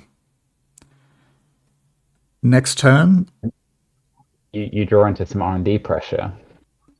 Well, no, they click for credits because you just bottom them out. It comes back to you. You've got 2 cards in hand. You get to see the top of R&D. You get to pressure the FUT. No, you have to trash the FUT first. So you spend your money trashing the FUT, that's fine. Then you can check the top R&D. And then your Underdome goes away. And that was an Underdome that cost you 1 and drew you 2. So it was a credit more than Ritual and 1 less draw than Ritual. Well, it's also in faction. True, and Ritual doesn't make the Corp res ice, costing the Corp tempo and pressure. It can't be recurred every turn, potentially. Yeah, I think there's a lot of conditionals to this, and it enables the kind of play that Nick's talking about, where you've got this down, you're running a server as often as you can. You've got you're maybe Vic, and you've got either like a DreamNet, a Zenit, or both down, and you're just suddenly drawing 4 cards over the space of a run completely clicklessly. I mean, yeah, if it sticks, it's busted strong. Don't get me wrong, and that's why it's hard to evaluate because the ceiling on it. Which is why you need to build your entire deck with this whole playstyle in mind. Basically, that's what we're saying. I think it's so fragile, though. Yeah, I think it's a little too fragile. That it's either going to be an incredibly high skill card, or it's going to be so effective that it just gets banned for being too good and saying the criminal draws 2 cards every turn. I mean, you're essentially making a statement that I'm going to, like, this is my signal that it's my turn to make runs every turn into your protected servers. What are you going to do about it? Yeah, I'm just not sure that Corp's wears ice every turn, to be honest with you. I'm trying to think about ones that do, and I just don't think they do. Like, yeah. I don't think I do when I play. And like, if they already don't, and they can choose to play around it by just choosing not to, then I think, like, obviously, yes, pressuring them not to is good, but also real cards are also good. Like, this is like not a free thing. This is a card you have to draw, install for 1. I think it's definitely at least okay. It's probably not good, but I could be totally wrong about that. Should we say role player? I'm going to say role player, yeah. I think Baz likes it, but I think Baz is still bad. If we see a card like, what's it called? The one where you force the Corp to res the card or trash it. Forged activation orders. Like forced activation orders. Yeah, something that will let you, for some reason, that isn't just a copy of that card, want to ask the Corp, hey, do you want to res this card? That would be ice. That might make this a little bit better, but I think without a card like that, I would definitely say it's role player or niche. Ooh! What about the window of opportunity, like synergy there, where you take an already decent res life, de-res it, and re-res it? You need to be already playing window in your deck, so that's literally just a Baz combo, and I think we all agree it's Cease playing Baz. That's an archetype role player if I ever heard one. Yeah, that's part of the archetype. We're cooking. Yeah. We're cooking, guys. Let's go. Cinco Cyclotron. You guys remember this one? Your first double each turn costs 1 credit less to play. 1 click less. 1 click. Yeah, it's hard to call. I think it's so ass. I mean, there's that new card, right? There's a new card that's going. Oh yeah, the new card is busted. The new card is going to be absolutely amazing. I think it's going to define HB. I'm going to win worlds with it, probably. I think it's going to get banned. This is not in that deck though. We can call it the Cinco Cyclotron, HB deck. It's not going to run Cinco Cyclotron though. Yeah, what are the numbers on this card? How much does it cost to res and trash? This costs 3 to res and 3 to trash. Yeah, that's an unfortunate. That's tough. That's a seriously tough sell. You better be doing something magical with that click. That click better be heaven sent. And I just don't think that it will be. It does open up technically some lines that you could now play 2 doubles in a row. But who cares? Right now, what are the doubles? You can do that with Bass as well. Like, it's just not good. You do that with nano management. It's not trashable. Well, yeah, but this one stays on the table. There might be like a stupid combo deck with pivot. That's the only thing I can think of. Oh wait, no, that's my thing. If it's a stupid combo deck, if it's so good that like wins you the game, you don't want to be playing this. You want to be playing nano management or Bass. The fact that it sticks on the table needs to be that good.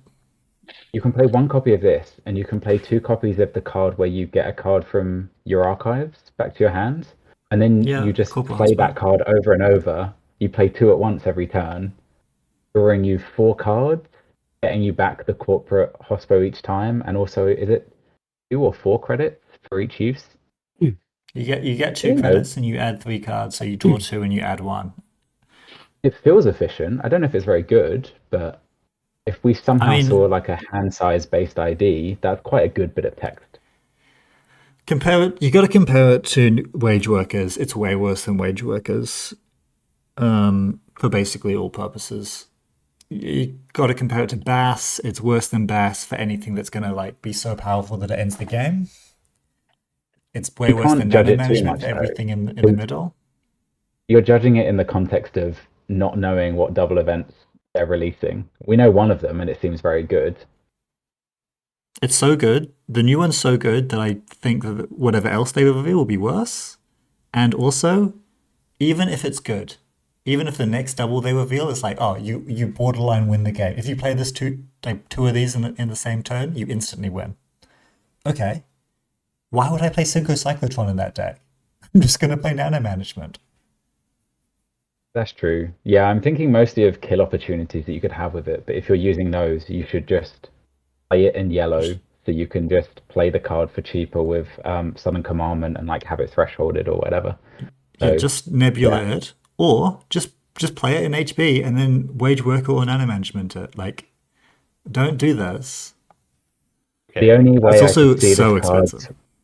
the only way I could see this card working is if we had an ID that somehow let you turn operations into doubles.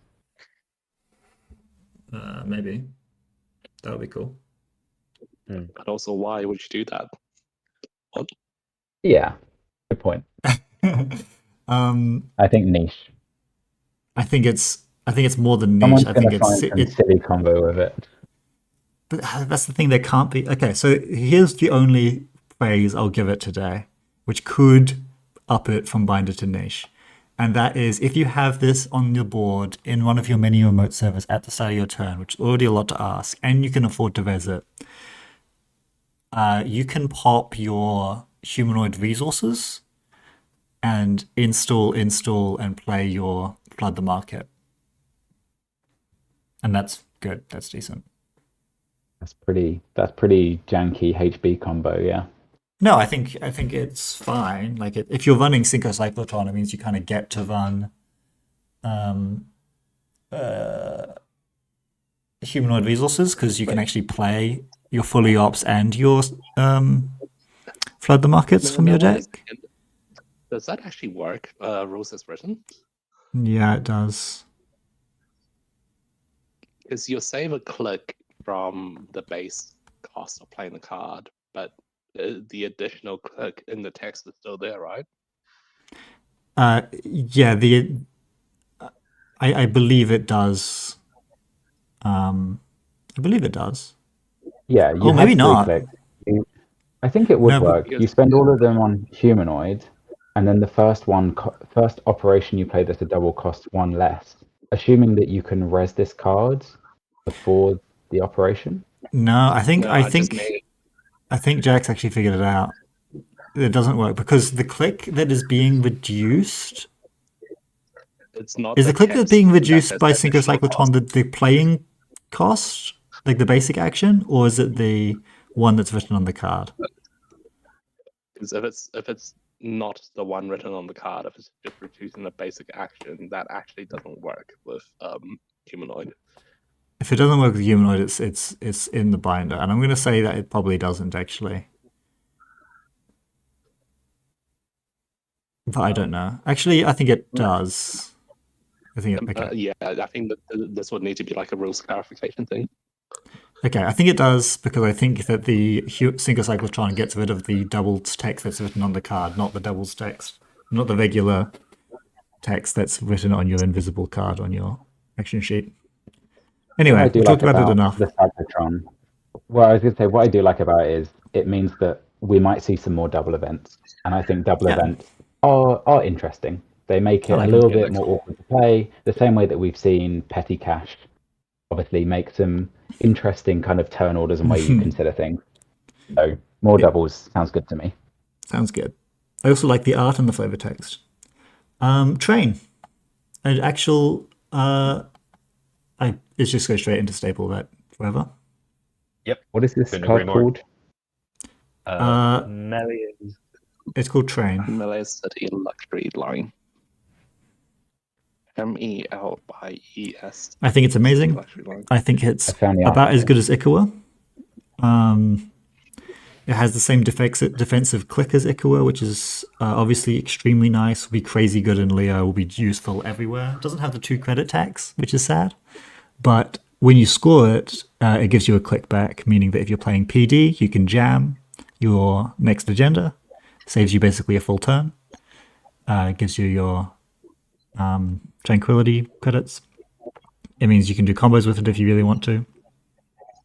That click is not conditional like Luminal, so you can even score 2 agendas in 1 turn in some maybe more situational lines. But it's just amazing. You can also play it. Guess what? You can play Neurospike as well. Yeah, I was just going to say, you can play the core damage. You can play 6 copies of the 5 threes, where you play 3 of this and 3 of the core damage one, and your plan is to then play this and Neurospike out. Wow, that's the most expensive Savagery. 1-pointer. So yeah, I don't know about any of the like kill combos you can do with it, even though I'm sure people will experiment with them, and maybe they'll even be fine. But I think it's just there might be a new like oppressive EA deck. I'm almost wanting to put this in bannable just because it's got such a high potential ceiling that someone will find a way to make it oppressive. I'm sure. Maybe I'm thinking it'll get another card back. That's what I want to think. No, I think it's just like if you're not doing core damage or send a message, then you get to play this, and that's really nice. I think that's basically all it is. Yeah. A lot of the time, that click is just going to be a click. It's nice to not have to do core damage to the runner when you really don't want to do it, but it's just your only I was getting so miserable building an HB, man. Like every time I'm trying to build like a cool, unique HB deck, it's like, oh, do I have to do this stupid core damage garbage? I want to just play. I don't want to have to pretend that I'm a core damage deck, and now I get to actually play, so that's cool. So yeah, I any complaints about putting it in staple, or are we happy with it there? Happy with it there. Yep. Malaise. Who's Malaise believers and who's the skeptics? I like Malaise. I don't think I've not had enough experience with it to really decide whether it's good or not.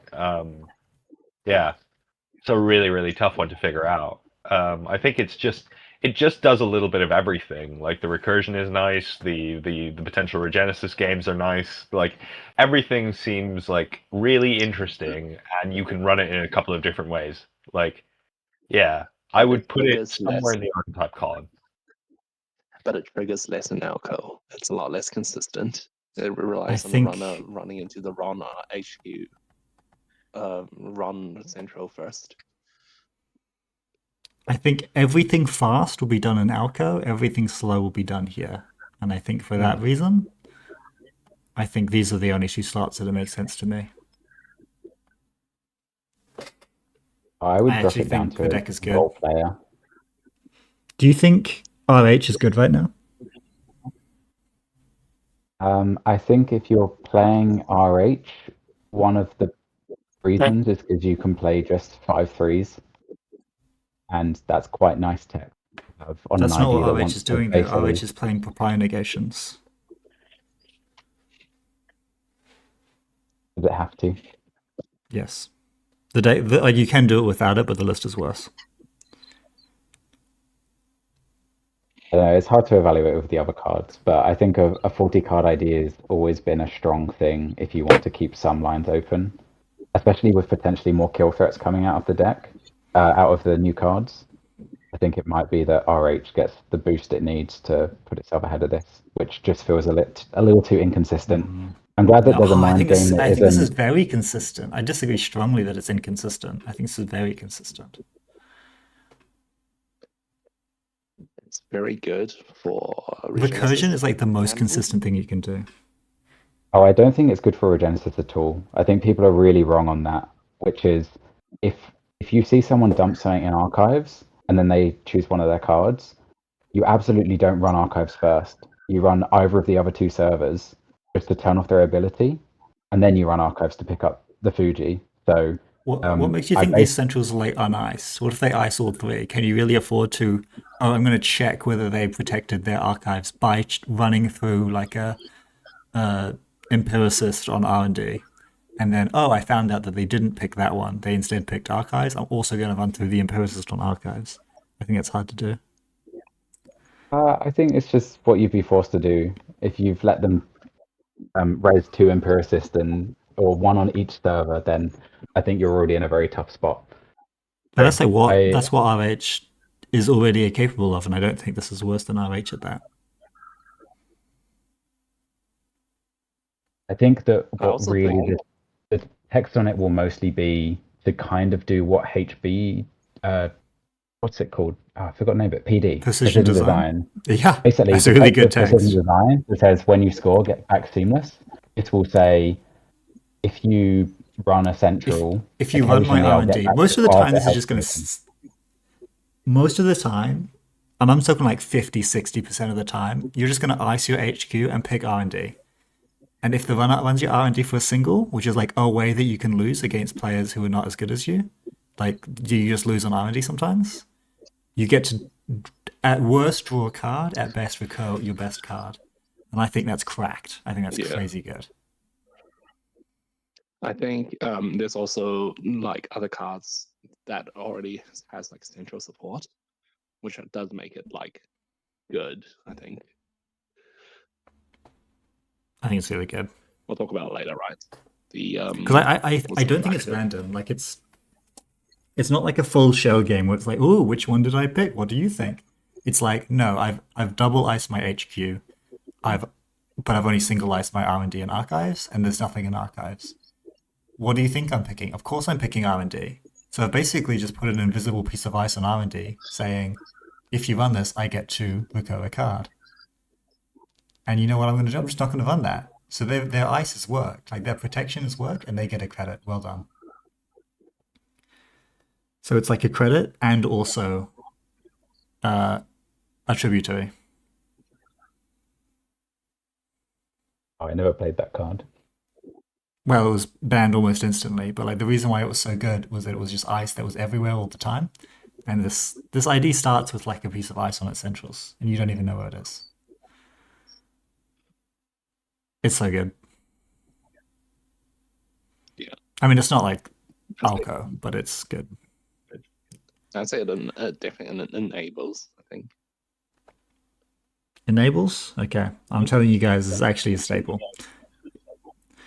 Whatever this one was, the pyramids, the one that fetches fully ops. Do we hate it, or is it good? What do you guys think?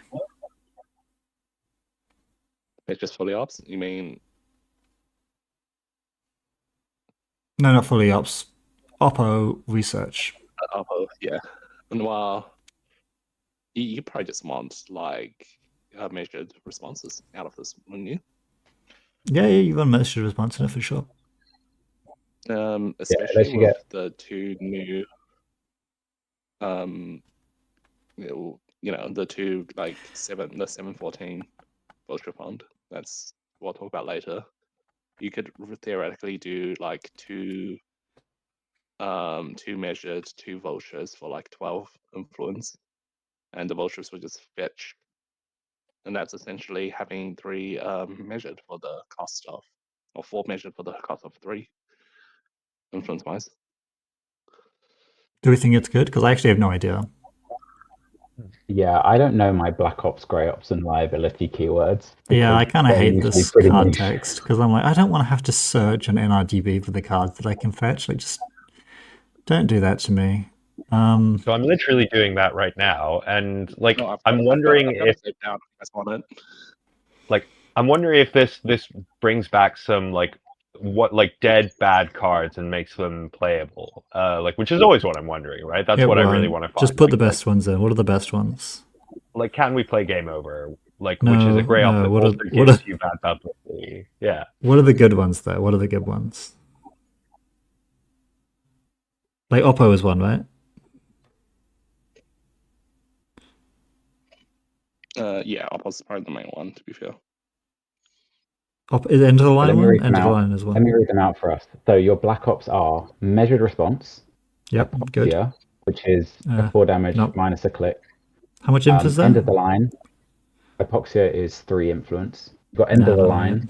And then you've got Bring Them Home. And then, was it Grey Ops? Is that AY? Yeah, okay, there's lots of these. You've got Complete Image. Nope. Game Over. I'll read them all out first. Complete Image. Game Over. Bigger Picture. IP Enforcement. Backroom Machinations. Trust Operation, which is trash a resource. Install a reservoir from archives, ignoring all costs. Distributed tracing, which is give them a tag for 2 clicks. How much info is that? That one is 4, but it's a double, so you'd have to play it and also find a click. Shipment from the Ditterbrisk. Active policing, which is install a card, they get -1 click, or maybe -2 clicks. Oh, okay. That link didn't work. Business as usual, which is Neurospike, Public Trail, Retribution, Mindscaping, Oppo Research, ScapeNet, and Argus Crackdown. Okay, so it's just Oppo and Enter the Line or measured response. I think that's pretty bad. Well, it also has the option of like pulling your shipment back, but maybe shipment's just always been a bit too awkward to actually win with.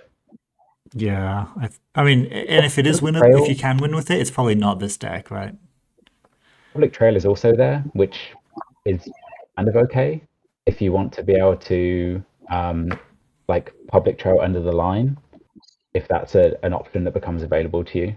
So maybe you play like 1 Public Trail. Yeah, I wouldn't be crazy to put Public Trail on the deck. But you are end of the lining if you're doing that, right? And yeah, it'll be interesting if we see an agenda. Fine. If there's an agenda that lets you take bad publicity, then you can go fetch Neurospike, which would be interesting. My issue is that it doesn't actually have any text before you are killing them. So, and I think that's a big issue because Nebula can also kill people with the same cards and the same influence, but has great text all the time. Is it crazy to say niche? Super deep warhole at all. The text will always be relevant. I mean, you can draw all your oppos, but I think there's a certain amount of bad pub that you just stop winning. I haven't included any liabilities. Like, how are you actually getting this bad pub in the first place? Naturally, there's the next card we're probably going to talk about, which is the new asset. But like, what else gets you there apart from piranhas, maybe? I assume that they'll print just like a card that Vulture Funds you probably run. If you're playing this ID, you definitely want Vulture Fund. So like there's ways, like you will draw whatever you spent all that influence on, and you're probably spending all your influence on end of the lines, right?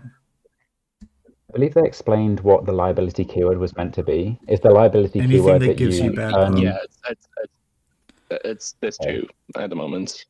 So if we have asset, basically, if there's some in-faction cards that let you gain money or place advancements or do something that isn't just killing and take bad pub, then we might see something interesting come out of it. But I think you're right that if it's mostly just to pull measured response or end of the line when you need it, then it's not actually going to be that great. It's a NoHo agent, for example, is a liability, and that's an asset enforcer dash liability, which is really funny to say as an accountant. Okay. Where do we want to put this? Do we think it's actually good? I think it's kind of overshadowed by Nebula to me. I think just drawing the cards nice, but not worth running these weird bad pub cards that I don't want to be running particularly. I mean, gives you a lot of money. Can we agree that people are certainly going to try and build an archetype, regardless? Oh, I mean, 100%. People will try it. Yeah. Unlike these cards, to that extent, it is to that extent an archetype enabler. Yeah. Like, no, I disagree. I think just because people are going to try it doesn't make it an archetype enabler. Because like they'll try it, but they'll never bring it to a tournament. You know, like they'll try it week 1 because it's a new ID. Every ID is going to get tried. It doesn't count towards being like a real archetype, role player or enabler. Guess if they released all these. Sorry, all I was going to say was that if you have like measured and a vulture fund, you can theoretically just kill someone at like threat 3 of pods. So I feel like at its base, it's still, there's still like a pretty easy line you can go for. But yeah, it's probably not. It's probably got like a low ceiling too. Yeah, I'm not sure. I don't really like the design on this one. I don't like having to read through lists of keywords because your card says you should put some of these cards in your deck. Like literally it just says that. It doesn't have any like interesting nuance to it. It's just like run these cards in this deck and you can draw them. The artwork is great. I don't really want to play it. I doubt it's going to be better than Nebula at anything that it could be trying to do, but I could be wrong about that. I'm going to put it in niche. I think the thing is, if they put this in and they put in a bunch of bad publicity cards that weren't good enough to make people want to play this even like semi-competitively, maybe not like expected to win, but isn't absurd to bring to a tournament, like bringing Hyubi Protocol or something, then I feel like it would be a bit of a failure in design if they couldn't quite get enough cards in that would make this ID do something that people would want to play it. It would be a real shame if that's the case. I agree. I think it could very much go the way of Prav, which is it's not too dissimilar. It's almost like a spiritual cousin because it's an NBN ID that doesn't play into a core NBN game plan. Like it's trying to do something completely different. And if you don't have the cards in the game plan, I think killing people with NBN was the core NBN game plan until they banned touch-ups. Like that was exactly what Nebula was doing, and it was pretty good. And I think as soon as Nebula gets the chance to do that again with any new card, that is going to be scary. It's going to keep doing it, and it's probably going to do it better than this deck. But I guess the thing is, if it's a card that's based on bad publicity, then Nebula really doesn't want that, because bad publicity is awful for Nebula to take, because it just means they always have, they have two always run your now. centrals. Yeah. So we're in this weird tension point. I don't know. I don't think this works to me. Yeah, speaking of bad publicity, you can gain it and lose it with this asset. I actually think this is really good. Yeah. I think have I talked to you guys about this why I think this is good? I said it on Daily Cast, I think. Yeah. But you can use Synapse and like play big Oppo, play this, and give them the extra tag, and then unless they have tech, that guarantees that they'll stick a tag. Except that when your turn begins, you remove a tag. No, wrong, because they've got 5 tags. They have to remove a tag. You over-install this card using your Synapse text. You install a different thing on top of it, and then they don't have enough clicks left to get rid of the remaining 4 tags. But unfortunately, that gives them only 1 tag, which usually doesn't mean kill. Usually not, but you can run bigger picture, end of the line is going to do the job. Bigger picture and landscaping end of the line. You're asking for like 6 perfect cards in hand now, right? 1 Nihilo Agent, 2 end of the lines, of which you're probably only playing 2 in the entire deck. Maybe you're playing 3. Also a bigger picture. Also to have not lost already, and also to have the money to play it all. Yeah, that's fine. Quite a significant combo you're asking. I mean, to get on Declan's side here a little bit, that's in a very extreme case. There's more pedestrian tempo-like cases where sticking a tag means you can trash a key resource, you can bigger pitch them for money, and just have a great time in general over the next few turns. The other use for the Halo agent is that you could actually warm reception it so that it is like a flat bad publicity removal. Yeah. Oh, yeah. You can. You need to be hard into the asset decks, but I think Epiphany can actually do that, and I think you do play. Yeah, at 1-3, these have the numbers for it. The issue is that it's the end of turn text that gives the bad pub, and you can't give them bad pub in asset decks. It just doesn't make any sense. That's true. So that's why I think that combo, even though it's really neat, it also worked with Figure Tool before they banned it because of our and its sins. But yeah, I think there's going to be something that this card can do, and I think it's going to enable an archetype. What do you guys think? I mean, yeah, it feels odd that we're putting it up there several layers above the card it was probably literally designed for, Oh, certainly it was because if it is at least as good as this, because you surely play them together. but I think it's actually better because I think there's going to be something that's better than this. I agree with you that I think it's going to enable an archetype. I just think it's going to at least enable that archetype, if not more. You know? Yeah. Yeah. Does this enable an archetype? The world's worst Amani Sanai?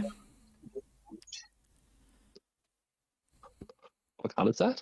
I can't even tell. This is a new one. It's called Magistrate Revontile. Magistrate. And it says, as an additional cost to steal an agenda, the runner must pay 3.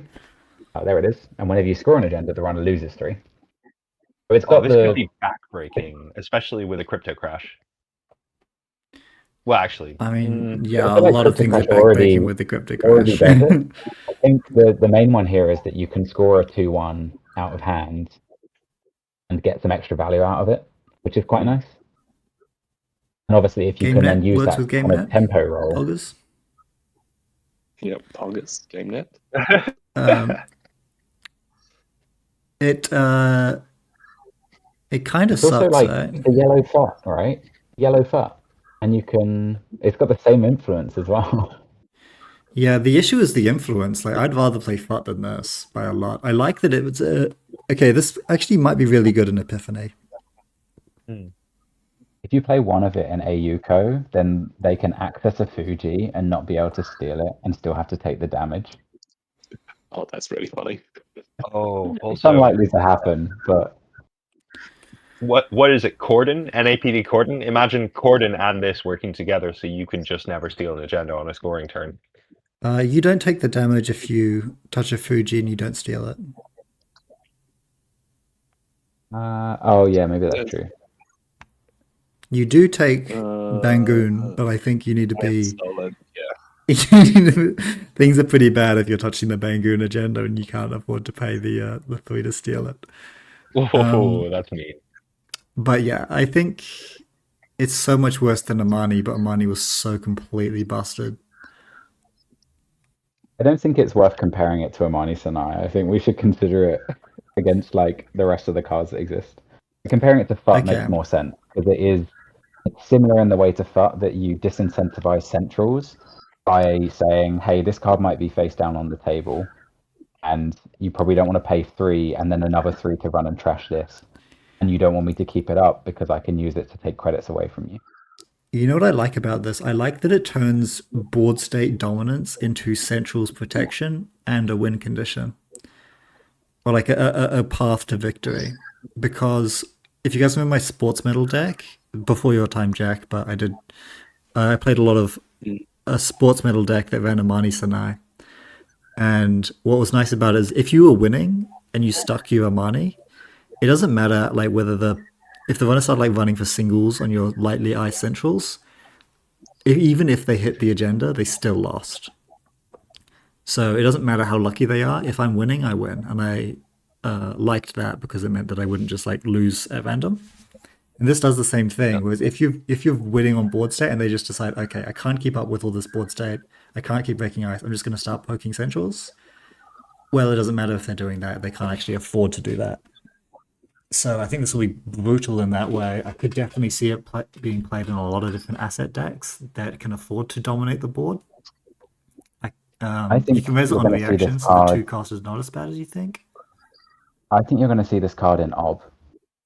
And I think the reason is that it lets you reduce the runner's credit amount that normally you can't interact with to be able to open up lines like measured response.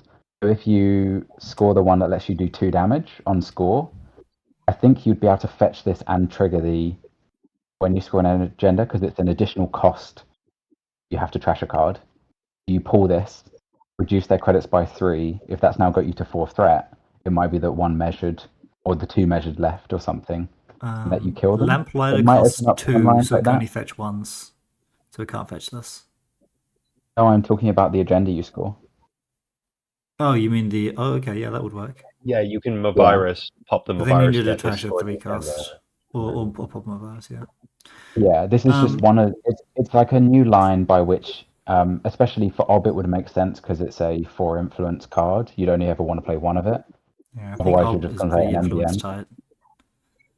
Yeah. This would be for a very different kind of OB than the current one, though. Like, I'm not saying you'd play it in the Scrubs OB. I'd say it would be in a new kind of speed kill approach. Yeah, jammy, like fast rob. Yeah, I could see it. I could see it. I could definitely see it in Epiphany, and I think Epiphany might still be one of the best decks. And actually, for that reason, we kind of have to say that it is a staple, even though I don't think it's that good. Yeah, I think technically this falls into archetype role player, right? Because it fits into an already existing game plan. Yeah, but I think the game plan is like really good. I think this game plan is not comparable to Underdome and Stick and Poke, because these cards are going to go into Aztecs and maybe be good in them. Whereas this card is going to go into busted strong decks and be amazing in it. I wouldn't put it in staple though, because staple not meant to be that most decks of that color would be like, yeah, I'll include this because it's just a good card. So it is a certain niche. Okay, enable. If you're playing asset spam, it does the equivalent of what a Yuko does with cut, but it makes your central slightly protected. Yeah, that one can go right at the top. Okay, I think Flood the Market's probably really good. I think it's probably a staple. Any questions? Well, surely bannable. Maybe. No, I don't think it is bannable. I think it does win you the game, and it does do it in a way that I could see being quite feasible. But your board state is already so strong by the time this wins you the game that you deserve to win. It doesn't win you undeserved games. It just turns your board state dominance into a win, and I think that's fine. I don't think that's bannable. I just don't think that's true. I think that it's gonna. How much influence is this? Is it 3? 3. I think it's. Oh, is it 3? Yeah. 3. If it's 3, nice. Then it means you can play it in any faction. And I just think we're going to see something like. How many factions can do this? You need to get like 3 or 4 servers together to do this. And Wayland can't do that. Like, Wayland just isn't going to do that. Jinteki can maybe do that. Alco specifically might be able to do it, but then it's doing this rather than killing, which is like, kill Alco is really good. It could spend its influence on this. You know what happens when Kill Alco sticks 3 iced remote servers? They just win. They just kill you. So this is like, not going to kill you, but it's still going to win by turning their complete board state dominance into the game ending. I think it's going to be absolutely busted in HB though. Oh, that's what I'm looking forward to. That's what I'm looking forward to. You stick wage workers in one server, which is 4 to trash and no one wants to deal with. You find whatever other asset that does something that maybe you play this cyclotron thing because you don't need the value on it anymore, and then you just actually does mean this down. Another regrettable point to cyclotron is that you can wage workers install, and then if you've got cyclotron res, you can then play this, which is actually pretty good. Yeah, and when you already have the wage workers down, they're less incentivized to trash the cyclotron than the wage workers. So I think there's a place. Yeah, it all fits together, I think. I think this card's nuts. I don't think it's bannable, but I think it's nutty. This is binder. That is a wild take. So this is niche, right? Like this is ass. I think it can be it can be like a staple at one of, right? That's fair. Oh, this one here? Oh, yeah. So for the market, I would say it's at least a staple.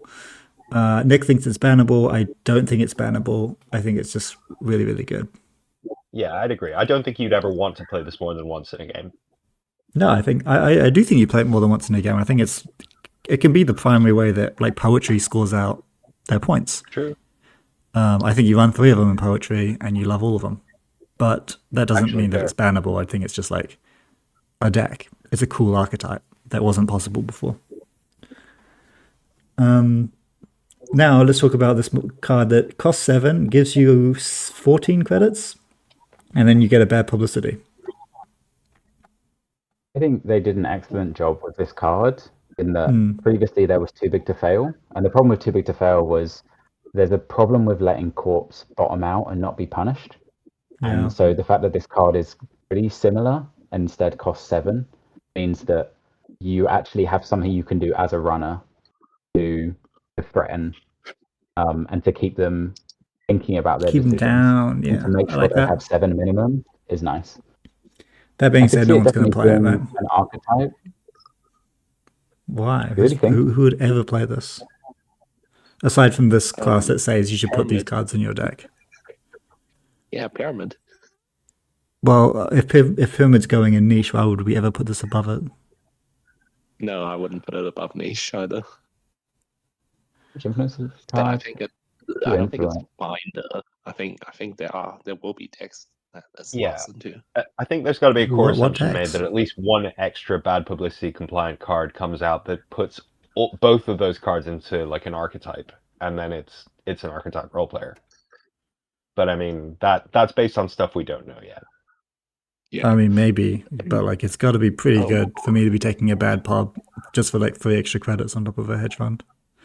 I mean, it's great. It's going to feel great to play it, so it's going to bait people into putting it into their like Wayland decks, and then they're going to lose immediately. Yeah, I agree. I don't think you play this anywhere outside of like a bad publicity centric deck. Yeah, but like we have, in theory, ways of removing bad pubs, right? So. Oh, I hate the bad pub removal, but that's a different story. You never even played Too Big to Fail outside of the outfit. Like, exactly right. I mean, that card was actually crazy. Backbreaking like thing. I guess the difficulty of Vulture Fund is that the weird thing about Vulture Fund is it gets you to 14 credits, which I have no understanding of why you would want to be at 14 credits or anywhere near that right now. With Too Big to Fail, you could play it. You could then like double punitive off of that, so that was a useful amount of credits. Whereas 14 credits, seemingly, unless we're going to see some new like end cost card that says do 3 meat damage with like no interaction, then I don't see how this is going to really. I don't really see the point of why the numbers on it work how they do. Big Teal, bad pub deck, Nick. You lack imagination. Yeah, it's a good point. Yeah.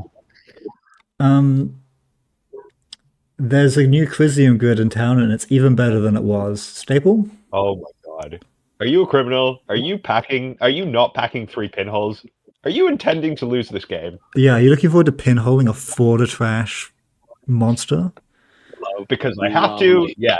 In this economy, fine. You know, I'll do it. Whatever. So this holds Wayland together I just against want my transfers to work again. Deep Dive. I just want all of my cards to have text again.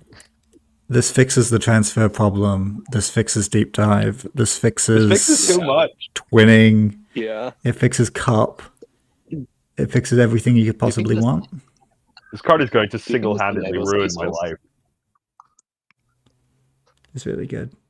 Jack, you didn't play with Crisium Grid Legal. What was that, sorry, Jack? No, I didn't. Oh, I was going to say, do you reckon this will enable Earth Station again? But also, no, I didn't. No, it won't. Absolutely not. But it is... It's going to do a fair bit for Nebula, though, I'm thinking. Yeah, I would play it in... Nebula likes their influence and their operations quite a lot. Maybe. I like the change. I played this in Melee's, the new Jinteki ID. Technically has anti-synergy with them, but because they can't reveal their central. No, that's good, because you put it on HQ when you dump into archives, so that if they run HQ, it doesn't flip you. Yeah. So therefore, they have to run specifically R&D or run archives, giving you the Fuji back. I do like that it prevents the multi-access as well. Maybe you do just put it in every deck. Just like every deck that can afford it, you just run it. Do you know where you don't put it? You know where you categorically don't put it? Measured response decks. That's the one place you don't put it. That's kind of true. Because it doesn't count as successful, so that they measure response doesn't turn on. So you can play around measure response by shooting for singles on a deck, like a central that has this on it. It depends whether you care about. So it's not like you do anything if you make a run. This is going to result in a lot of game losses. It depends whether you care about getting. That's true. The hardest part of trying to kill someone with measure response isn't them making a successful run. It's them having too much money that you can't actually kill them. So the card can also be a 4-cost tax. I think it's really well designed that they made it 2 influence, because Critium was 1, and I think that made it a bit too easy just to slot in. Also costs as 5 these to guys trash, and counter. 5 is not okay. That's just Yeah. So yeah, I think you put this in a lot of decks, and I think you like them pretty much everywhere. And this is like amazing too, right? And I think it's an Archetype enabler. This is Let Them Dream. It's the new agenda that only counts as 1 in the runner score area, and also has some okay on score text. But I think this unbans poetry, which is fun. I think you're pretty happy to see this in PD even. You could consider it. I'm not actually 100% sure on the math deck would probably be made better by the addition of this on some level, in the same way the Global Food Initiative did back in the day.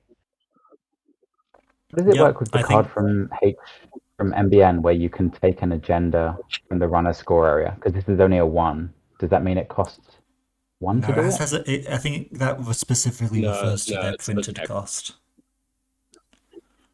Yeah. Like their printed agenda numbers, because you can't take Judge Inu out with it either.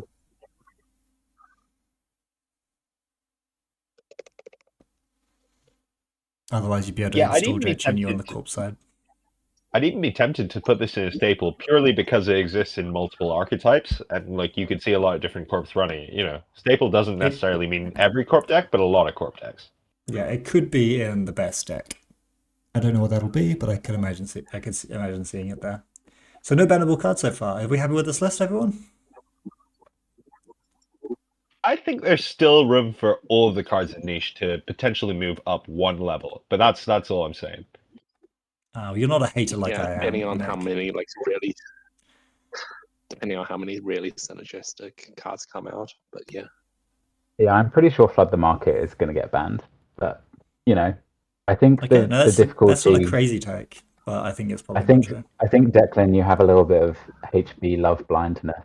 That you just want to see HB come back from the ashes, and getting these 2 new cards both at once, I think is going to do a pretty good job for them. I'm so excited. Outweighing the Luminal ban. October, It'll be nice Montreal. to use See me the there. cards again.